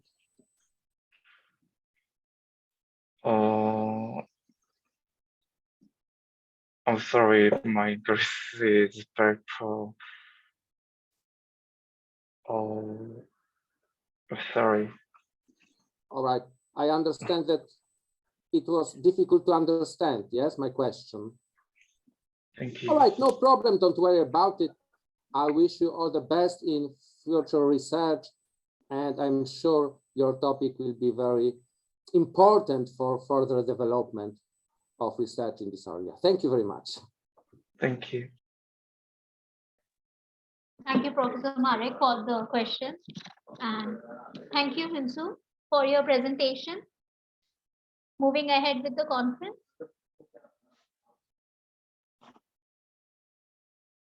Our next presenter for the day is Satoshi Ishida, Department of Public Policy, Faculty of Regional Design and Development, University of Nagasaki, Sasebo Nagasaki from Japan. His topic is drivers and challenges in efforts to promote municipal SDGs from the viewpoints of collaborative governance. You can see the abstract on your screen. Can you see my screen? Satoshi, we already have your presentation. We will be shortly. Okay. Okay. Can you hear me? Yes, we can hear Okay, you. thank you. Okay. My presentation is drivers and challenges in municipal SDGs from collaborative governance perspective. The advent of the United Nations Sustainable Development Goals has refocused global attention on the role of business and other non-state actors in achieving the global goals. This research analyzed the literature on collaborative governance in terms of theoretical and empirical aspect. Next, after confirming the significance of the UN SDGs as a governance tool, the SDGs are aimed at the sustainable development in both developed and developing countries. And recently, even in Japan, some local government have been actively working to rethink their existing policy in terms of the SDGs. I tried to examine the driver condition and the future challenge of collaborative governance from the perspective of the municipal SDGs. So the concept of collaborative governance provides a new perspective on how government and decision-making authority are shared. The concept shows diverse aspects depending on who collaborate and how the collaborative process is organized. In theory, it is outlined as a mode of governance that implies consensus-oriented decision-making by bringing the diverse stakeholders together in common space and working with public agency. In this research, collaborative governance refers to the governance arrangement in which the government, together with non-state stakeholder private group, engaged in a formal, consensus-oriented, deliberative, collective decision-making process for the purpose of the developing and implementing the public policy and managing the many diverse program or asset. So in literature, the following are conditions for the collaborative governance often identified in existing research. Number one, multiple interdependent stakeholders. Number two, weak or absent hierarchy where success depends on the voluntary commitment or investment of the interdependent stakeholder, or where stakeholder idea or opinion are important for the and shares for agenda setting. Number three, where the character of the interdependence requires multilateral cooperation. Finally, number four, where multidimensional character of the issue require high quality communication. Some scholars mentioned the authentic dialogue. This is a well-known research on collaborative governance, the contingency model proposed by Ansel and Gash, UC Berkeley. They state that initiating condition influence the collaborative process. So they, after reviewing the more than 100 cases of the collaborative governance across the range of the policy sector, they identified critical variables that will influence where or not this mode of the governance will produce successful collaboration. These variables, including the prior history of the conflict or cooperation, incentive for stakeholders to participate, power and resource imbalances, leadership and institutional design. And this model identifies a series of factors that are important within the collaborative process itself. These factors also including the face-to-face dialogue, trust building, and development of commitment and shared understanding. Many literature found a virtuous cycle of collaboration tends to development when the collaborative forum focus on a small win that deepen the trust, relationship, commitment, and shared understanding.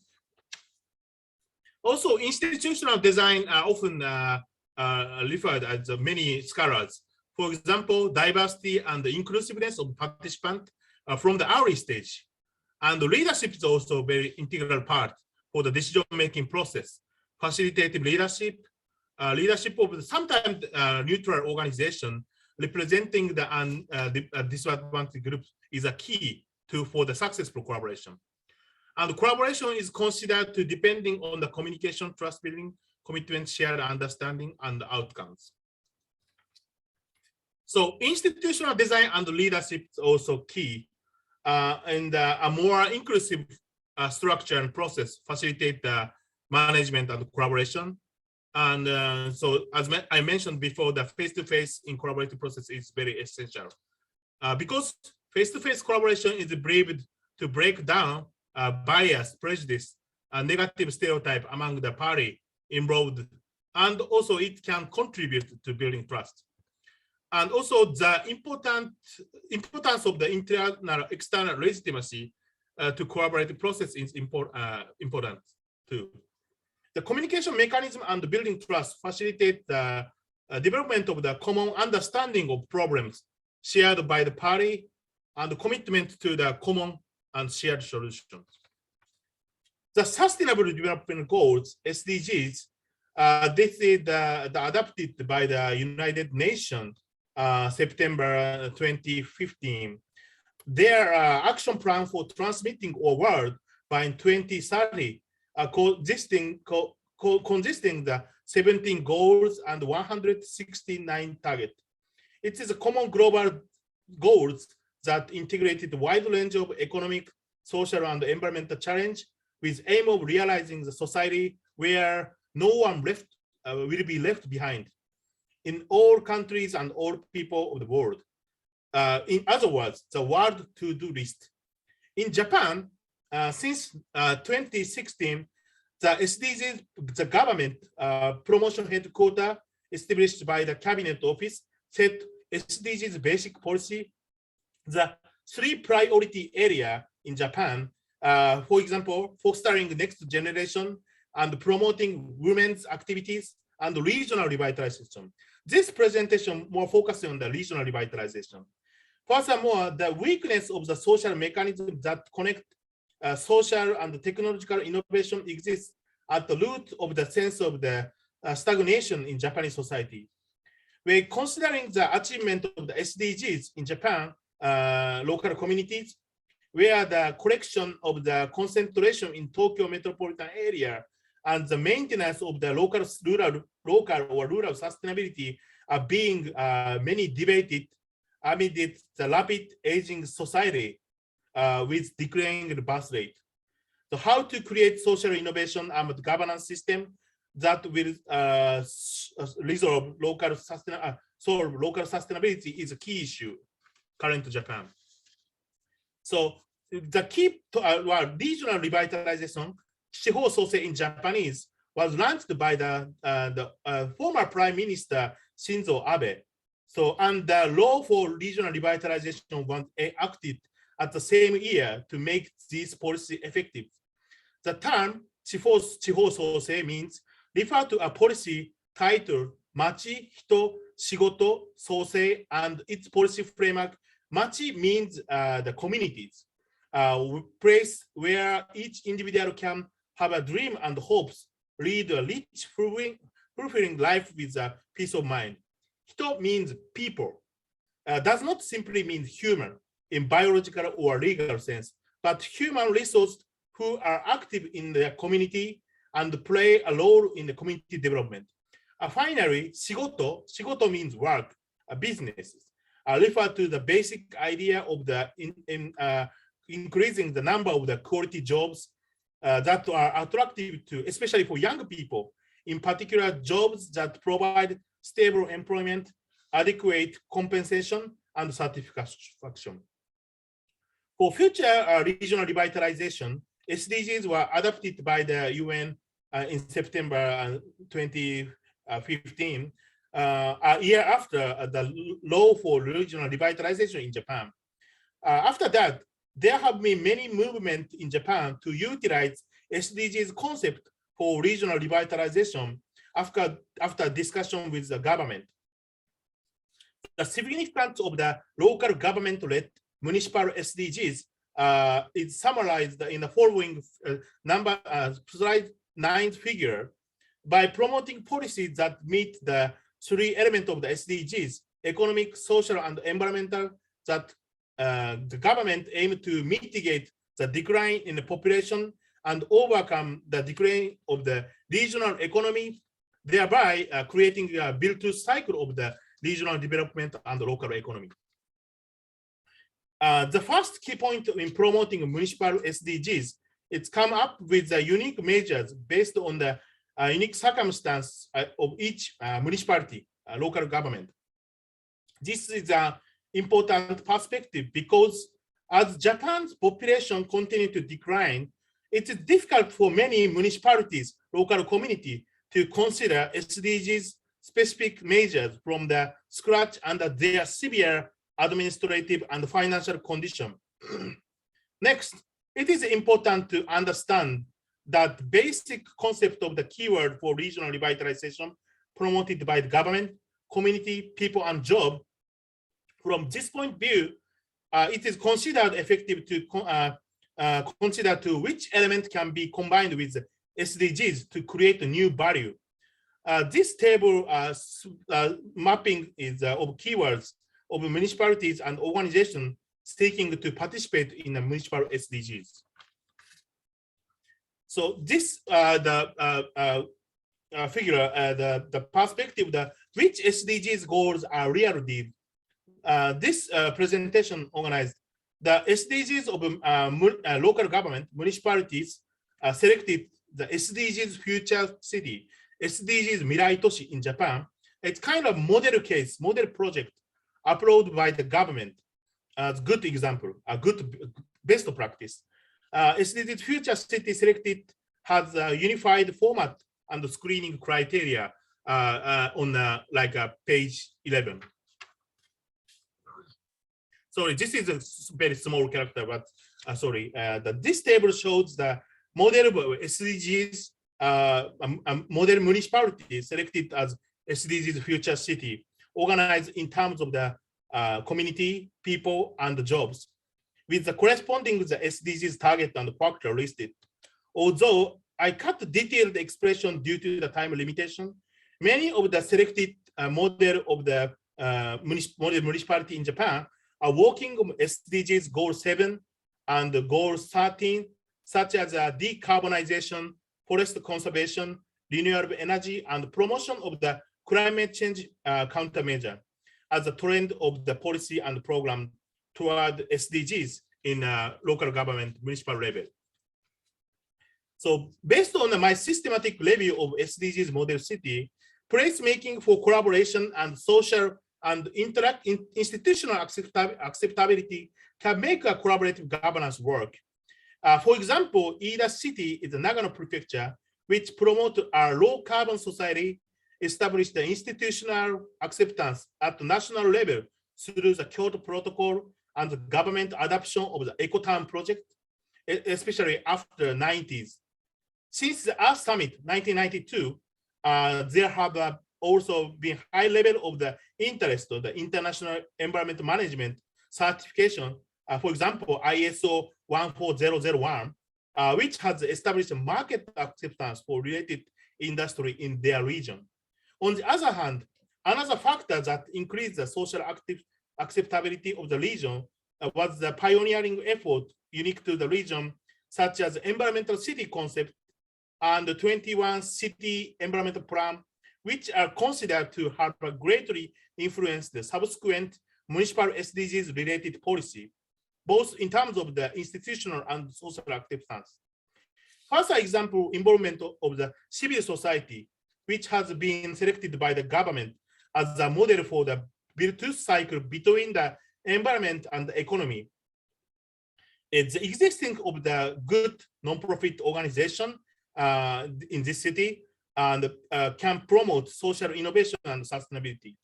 In the 2010s, there has been a movement to such local community-based NPO promotes local production for local consumption of renewable energy, like this, including the enactment of the ordinance that set local environmental rights, positioning natural renewable energy as the property of the local residents.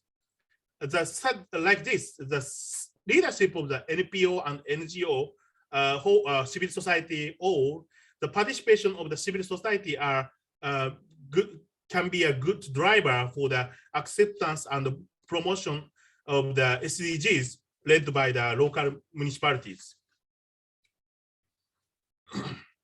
So in promoting the municipal SDGs, another case is the Kita-Kyushu city. Kita-Kyushu city was like Ida city, many rules and regulation before the SDGs adoption. And they institutional acceptability before the adoption of SDGs and pioneering unique policy initiatives for regional sustainability and the involvement of the civil society too. Sorry, this is next Kita-Kyushu city. So Kita-Kyushu city is stipulated by the past history of the environmental problem, pollution has led to the citizen movement and institutional environment, and also political and policy leadership. Mayors very strong leadership on the municipal SDGs related to policy and set and achieve specific numerical target. This is a kind of KPI set by the Kita-Kyushu city. For example, renewable energy introduction rate, household waste reduction, and also training for the Asian environmental human resources from the Southeast Asia mainly. In promoting SDGs, it is important to create a space for collaboration involving the diverse actors, like Kita-Kyushu set kind of leadership and also training opportunity for the foreign people too. And it's also process of the accumulating social capital, such as the formation of the institutional acceptability and relating trust and mutually beneficial relationship among multi-actors. Moreover, it is also legitimating process of the resource mobilization that support participants' effort to mutually and socially embrace new ideas and giving them the shape in society. Due to the time limitation, I will not go into the detail, but several trends are evident in my brief review of the Japanese municipal SDGs. First, positioning in local government, positioning SDGs in local government comprehensive plans. So advanced model municipality have include the SDGs in their master plan and comprehensive plan, and also key point performance indicator too. Second, political leadership. Political leadership is also important. For example, Kita-Kyushu city, the mayor actively communicate with media and process, propose and support specific idea at the promotion of headquarters in the city hall. Another case, Yokohama City near Tokyo is actively promoting initiatives related to SDGs through the symposium and other many workshop events. Thus, some municipality has established a politically led promotion system, actively communicating their stakeholders' activities through the media and sharing examples. And third is coordination and coordinating organization as intermediary is also important, I observed. Because SDGs cover a wide range of the field, it is essential for local government, municipality, to involve not only environmental department, but also departments that deal with the urban development, housing development, disaster prevention, and infrastructure, as well as departments that coordinate cross-sectoral, cross-border activities.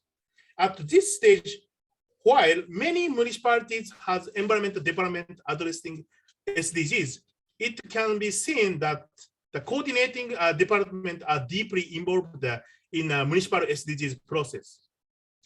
Finally, number 4, collaboration with through the multi-stakeholder process, NSPs. Although the form of the collaboration differed in each case, collaboration with multi-stakeholders stand out. As some scholars point out, with regard to the formation of the SDGs by local government, the third sector represented by civil society, such as NPO, NGOs, which has emerged in Japan, especially after the 90s. It's not only participating in the policy process, but also private sector and local government are increasingly collaborating.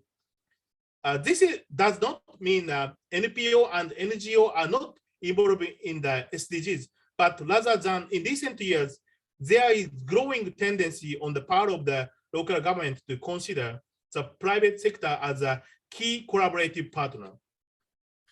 So on the way to my research on the municipal SDGs, based on my systematic review and observation, so what was observed in this research cannot be the policy process related to the SDGs, but the organization and the institutions that appear as outcomes related to them. As model cities, municipality shows, it has been accumulating public-private partnership before the adaptation of the SDGs by UN. And it may be not possible to say that SDGs have created a new type of the collaborative governance. However, given current emphasis of the multi-stakeholder collaboration in municipal SDGs, it is unlikely that SDGs will weaken public-private sector collaboration, even if it strengthens it. It could be argued the municipalities that enthusiastic about SDGs is only possible because it is a city with a large number of powerful local company and civil society organization. If smaller municipalities has less cooperative activities in terms of the both quality and quantity compared to large municipalities such as Tokyo and Osaka. However, this is not to say that public-private partnerships are not possible. Moreover, even in policy areas where this private group, not only in the government, cannot participate in public-private collaboration, it is possible that their effort will lag behind or not progress well. This point could not be fully discovered in this research, so it will be my future challenge for my future research. This is references. Thank you for listening. Thank you, Satoshi, for sharing your presentation. It was quite informative. Would you like to add something more? Yeah, it'd be great if you can tell us about how your country's people pay attention to the SDGs or in the local level, community level, or yeah, it'd be great if you can share your mental question. Feedback, anybody? Feedback or questions for Satoshi? Oh. Okay. Yes, Professor Marek, please. Go ahead. Thank you very much for very inspiring presentation. I believe that sustainable development is a very important direction of our development as humanity. And of course, in Poland, we have also many different activities or projects related to sustainable development, also in cooperation with universities, for example. Yeah. Mm-hmm. But I have a question. You mentioned in your presentation a little bit about social innovations, but I would like to ask you to for a little bit deeper opinion on the role of social innovation in implementation of sustainable development goals, and who should be main initiator for such innovations, government, business, or rather communities. So what are your remarks, what are your considerations about the role of social innovations in SDG goals implementation? Oh, thank you for a very good question. A very difficult question for me. But now in Japan, recently, so SDGs related policy in a municipal government level, so mainly led by oriented by the central government. So it's a kind of it's an opportunity and challenges. So I think that we need to change the mindset. So as the decline of and the declining population and aging population, especially in the Japanese rural area, but so in the past, Japanese people almost think about the local government or national government should do to address the local community issues. But in the age of the shrinking, so we need to change the actor. So for example, so as I mentioned, the Kita-Kyushu City, Ida City, and the Yokohama City as a model case of the municipal SDGs. In these cities, they try to involve more private actors, not only for the government. So, but to compare with the best practice, we have still many challenges. So, how to get a more sustainable player for the social innovation, to think differently, make differently. So we have a lot of meeting between the government and private group, private NGOs and private company many times through the participatory workshop and participatory event. But we often, always we have a question: who should be a main player? yeah. So and also who should be responsible for the particular project in certain settings. We need to so not only limited to the SDGs related topic. So for the social sustainability in age of shrinking, so we need to incubate more opportunity of the interaction. So some cases they try to seek for the more dialogue-based approach across the sector, across the disciplinary. Sometimes the university facilitate, sometimes the community data facilitate, and of course it's depending on the case and the project. But we need more dialogue or an interactive session like this to figure out who should be the appropriate player for each community. Yeah. Thank you for your suggestive comment and question. Thank you for a very interesting answer. Thank you so much. Thank you. Thank you for the question, Professor Marek, and thank you for elaborating on it, Satoshi. Any more questions or feedback, anybody? No questions. Right. Thank you, Thank you very Satoshi, much. again. All Thank right. you. Moving ahead with the conference.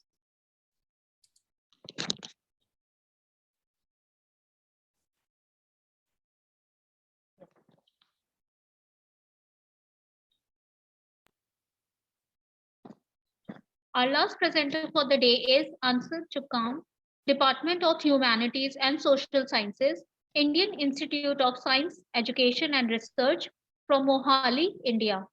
His topic is Making of Hindu Fishermen, an ethno-historical study of RSS in the coastal Malabar regions of Kerala. You can see the abstract on your screens.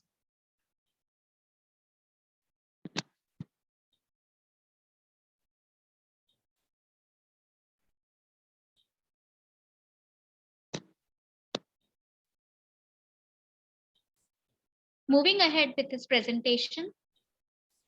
Hello, ma'am. You have my presentation, right? Yes, we already have your presentation.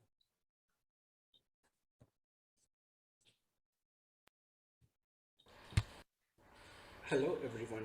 Good morning. I am Ansat C, PhD student at ISER Mohali. The paper I would like to present here titled Making of Hindu Fishermen, an ethno-historical study of RSS in the coastal Malabar regions of Kerala. Means how Rashtriya Swayamsevak Sangh, an organization that promotes Hindu nationalist ideology, successfully imparts their ideology among the Haraya Hindu fishers communities of the Malabar region in Kerala. Kerala has witnessed a comparatively lesser number of communal clashes in India compared to other states. The Bharatiya Janata Party, the opponent of Hindutva agenda, is yet to grow into a decisive force in Kerala politics. Given the marginal political presence of the BJP, the mainstream academia mostly neglected the organizational work of the Hindu nationalist forces in the state.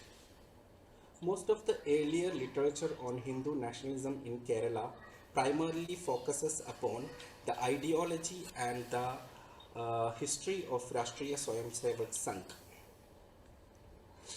The recent studies of scholars like Yasser Arafat and O.B. Rupesh have made a drastic shift from the existing literature on Hindu nationalism in Kerala.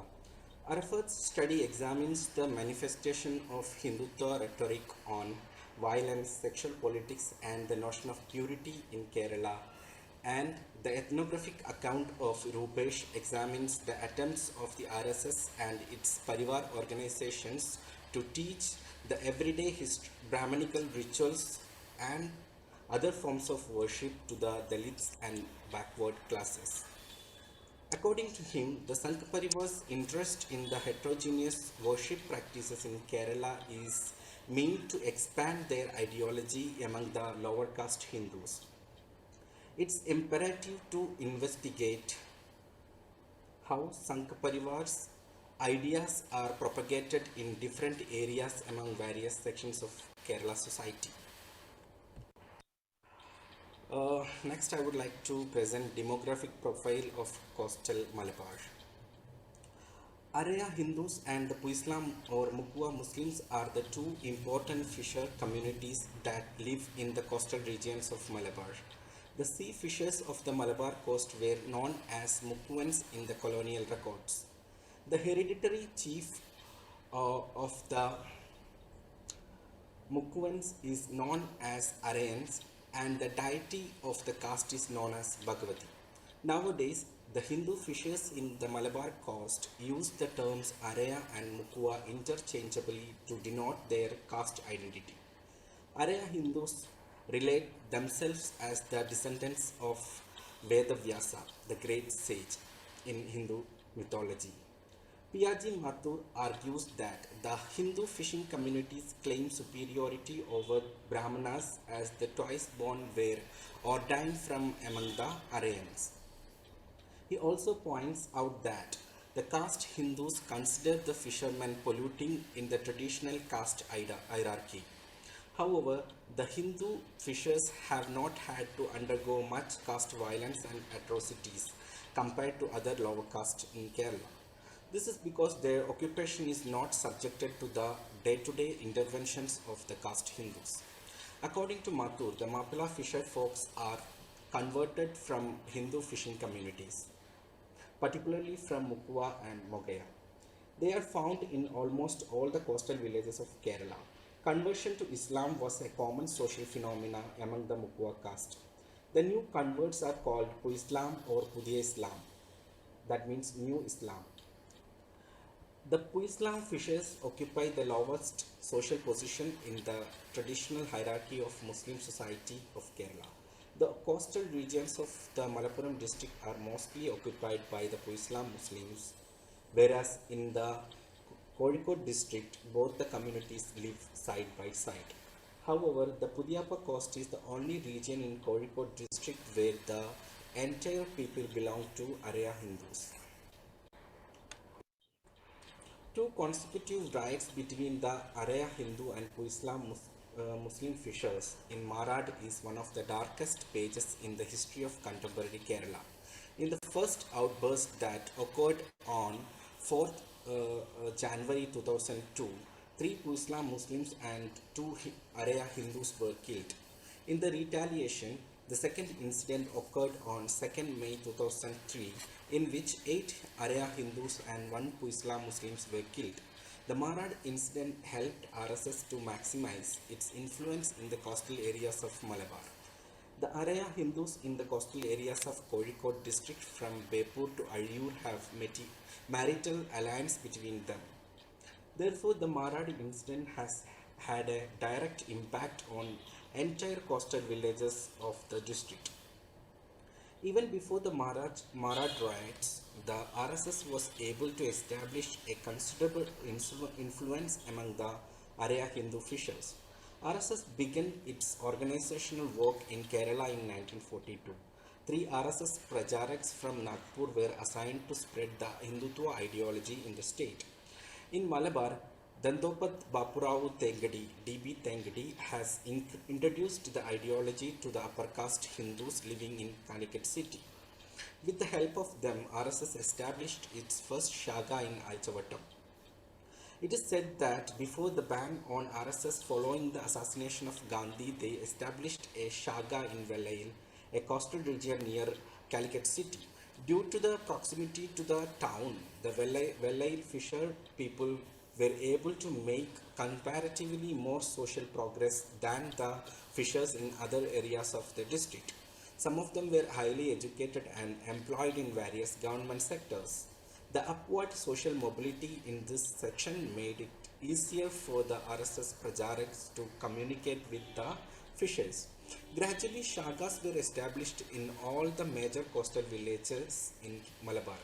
Even though the caste Hindus were the first to admire the Hindutva ideology, the Hindu Arya fishers of Malabar adopted it faster than other Hindu communities in the state. Next, I would like to talk about making of a cultural Hindu. The RSS organization presented itself among the fishers as a Hindu cultural organization that propagates national culture and values. The aim of the organization is propounded as it teaches Hindus their culture and heritage, the mutual correlation and their responsibility to society. The RSS assured that their organization incessantly works to teach children moral values and skills to develop their character and inculcate a sense of community consciousness in them. Moreover, they motivated people to do national and community services. Most of the Arya Hindus who joined the Shagas were young people and they were greatly influenced by the RSS vision of nation building through character building. The day-to-day activities of the organization for the mental and physical development, the consequent changes in the behavior of those who went to the Shaga prompted the parents in the Hindu fisher families to make their children part of the organization.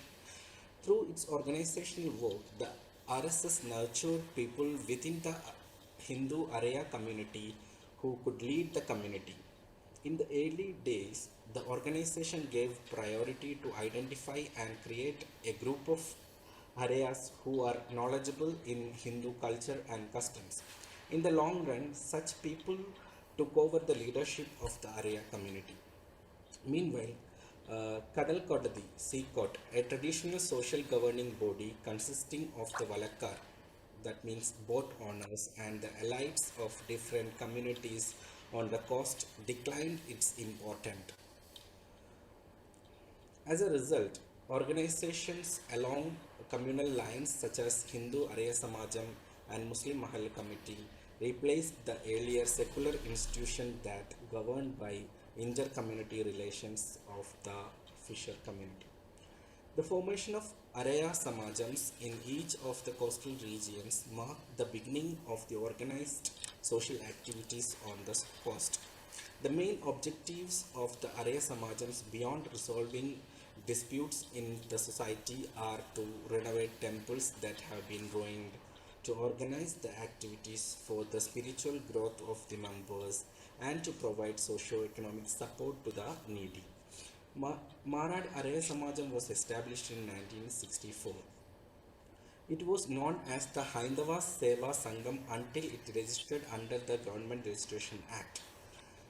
The RSS members have played a significant role in the creation of the Haindava Seva Sangam.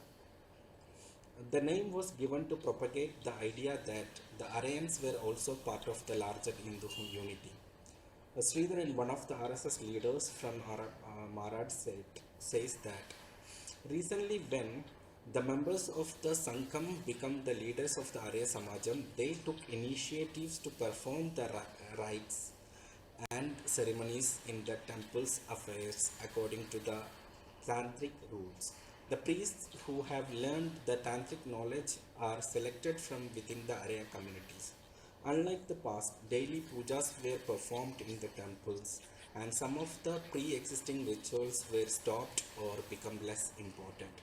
While discussing the socio-cultural activities organized by the Sangham and its Parivar organizations, Sureshan described how RSS has popularized the reading of Ramayana among the Arya Hindus.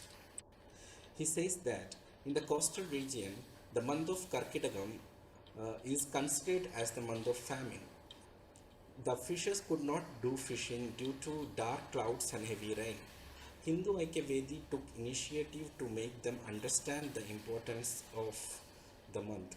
Today, almost all the Hindu houses along the coast recite the Ramayana.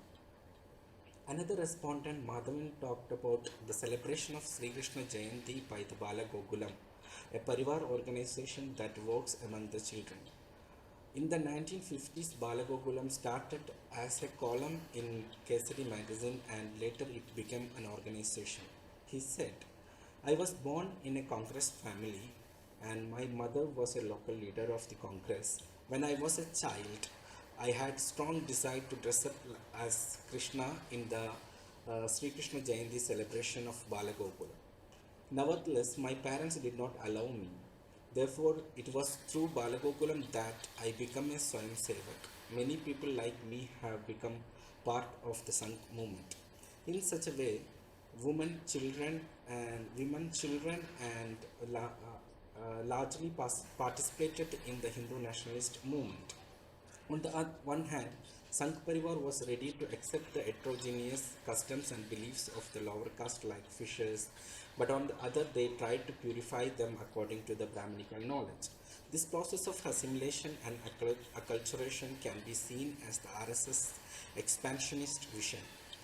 There are scholarly writings on the process of Hinduization by assimilating Dalit Adivasi past heroes to the epic Ramayana to display their proximity to the Hindu culture.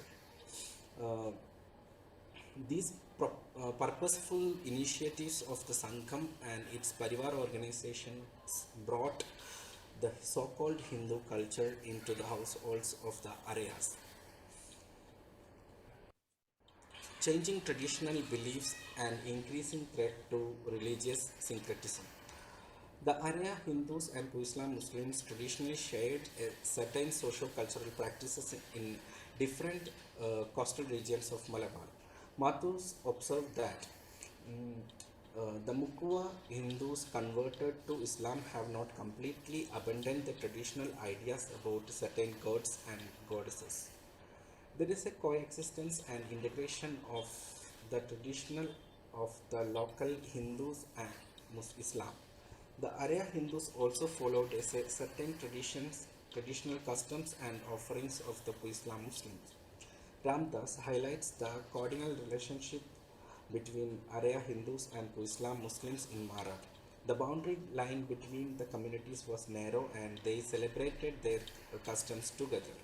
He describes Arya Hindus' participation in the Maulid function in mosque and Islam Muslim participation in the temple festival. Shanmugan says that although minor conflicts occurred between the Arya Hindus and Islam Muslims before the Marat riots, the relationship between the communities was amicable. Both the communities together practiced Kurikalyanam, marriage assistance provided by each household in the region. Likewise, the festival of Bhadragali temple in Bepur near Marat begins with conducting some rituals at the nearby Mudakara Masjid. In Pudiapa, the coastal region, both Islam Muslims and Arya Hindus believe and worship in the divine power of the Manat Bivi. The deity is worshipped by both the communities to face the challenges, uncertainties that come with the occupation of fishing and the vagaries of nature. Earnings are based on the quantity of fishing contingent upon various environmental factors ranging from the wind direction, the flow of water, and the availability of fish. Hence, the catch is a matter of luck and misfortune. In the past, on the Koilandi coast, it was customary to give coconut and oil to the Waliagat Masjid when the fishing boats were newly made or renovated. Both the Islam Muslims and Arya Hindus performed this ritual. Today, instead of offering to the masjid, a large number of Aryas make offerings to the Urupunnikavu temple. However, a small section of Hindus still follow this practice. Due to the influence of RSS among the Hindu fishers, the religious syncretism between the two communities is under threat, as the mutual cooperation and sharing of rituals are now changing and under contestations, leading to further communal tensions. The RSS become influential among the Hindu fishers was through their cultural projects. By these projects, RSS and Parivar organizations were able to create the Hindu mindset among the Arya fishers. These projects have succeeded because they were ready to assimilate and accept the traditional beliefs and the customs of the Arya Hindus. Moreover, Aryas did not disagree with the upper castes who came to propagate the ideas of Sangam, as these propagators tried to ensure that the fishermen do not feel that they are discriminated against on the basis of caste, and also created a unified Hindu consciousness. This is my concluding remarks and references. Thank you very much. Thank you, Ankit. Thank you for the informative presentation. Would you like to add something more?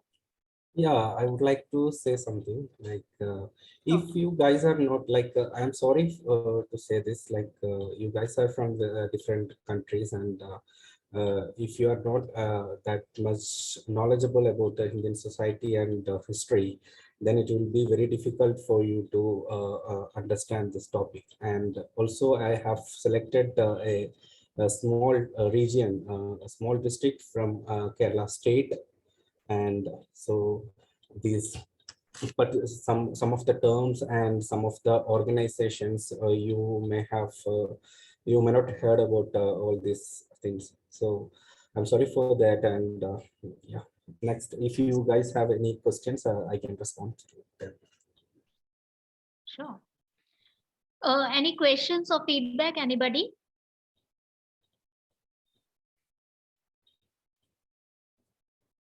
Answer, if you want, you may elaborate on the topic for others to understand in a short conclusion. Yeah, it's like what I'm trying to say, that RSS ideology is developed as an upper caste Hindu ideology, and from 1980s onwards, they have changed the ideology, and they have tried to incorporate other Hindu, other lower caste Hindu communities to their ideology.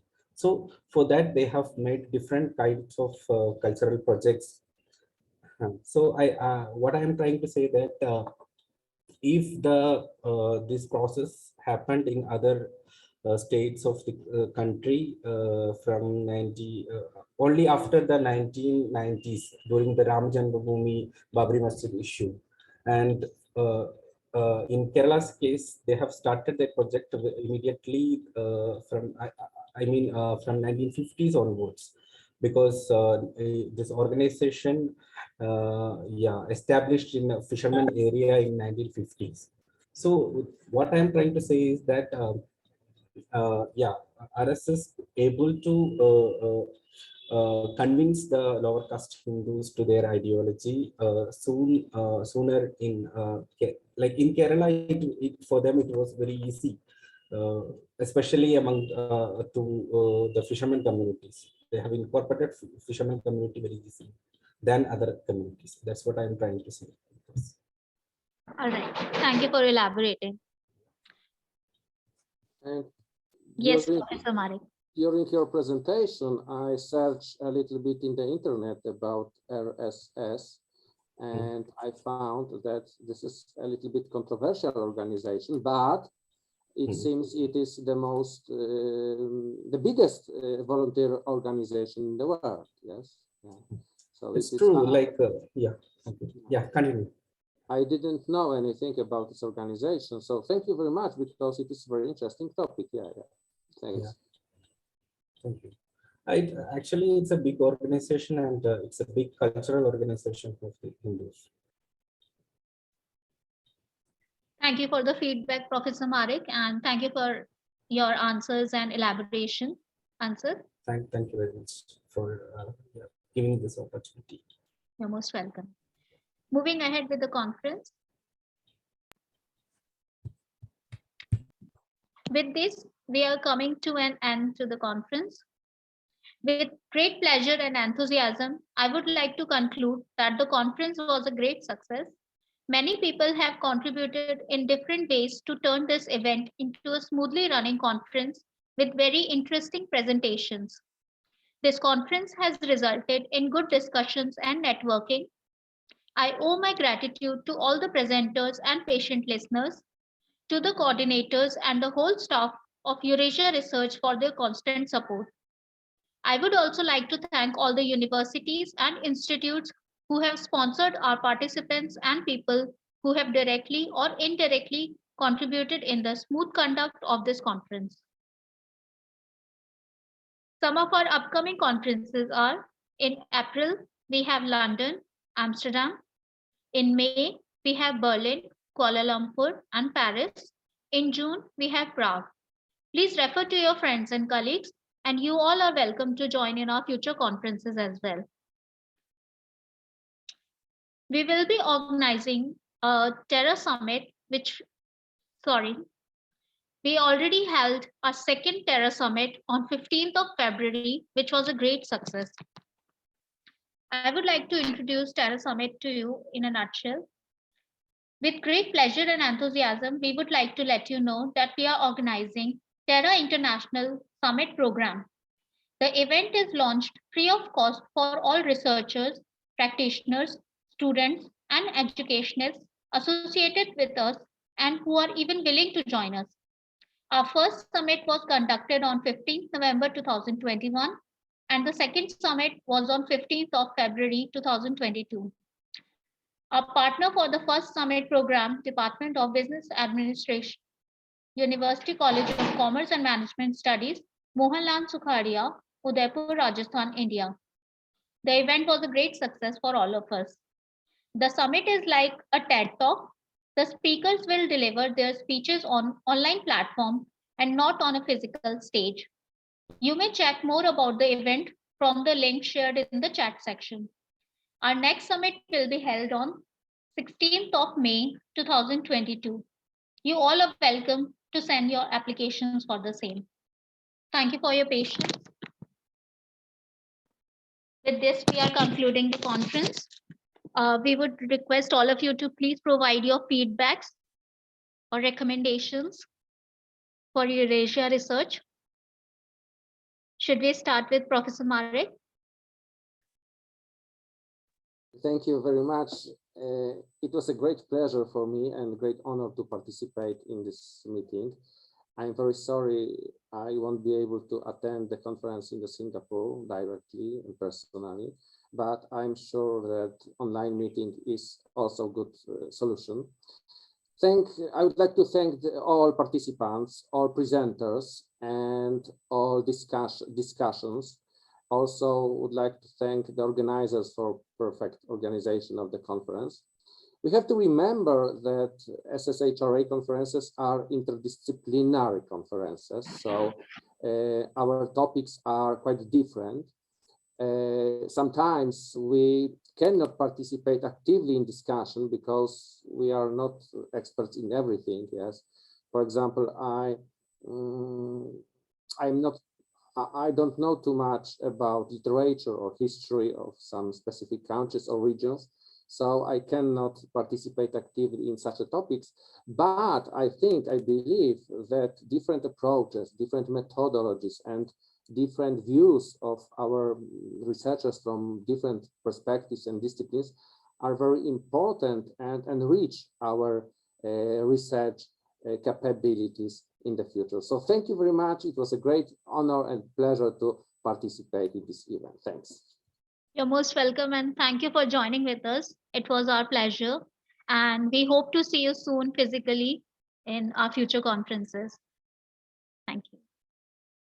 Yunsu Kim, any feedback? Yes, I had a very good time today. Thank you. You're most welcome. Thank you. Shpetin? Yes, I would like one more time to thank the organizers for the opportunity. And so the conference itself was highly informative and fruitful. So keep up the good work.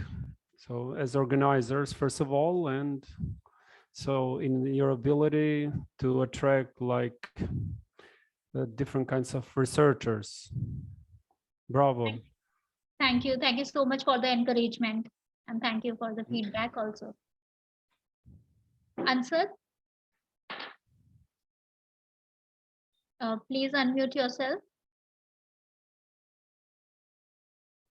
Yeah, I would like to use this opportunity to congratulate the organizers for conducting this wonderful conference, and I also wish all the best to the organizers for their future like programs and conferences.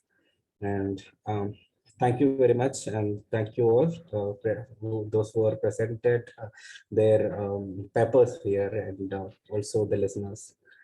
Thank you very much. Thank you. Thank you for your wishes. Thank you. Satoshi?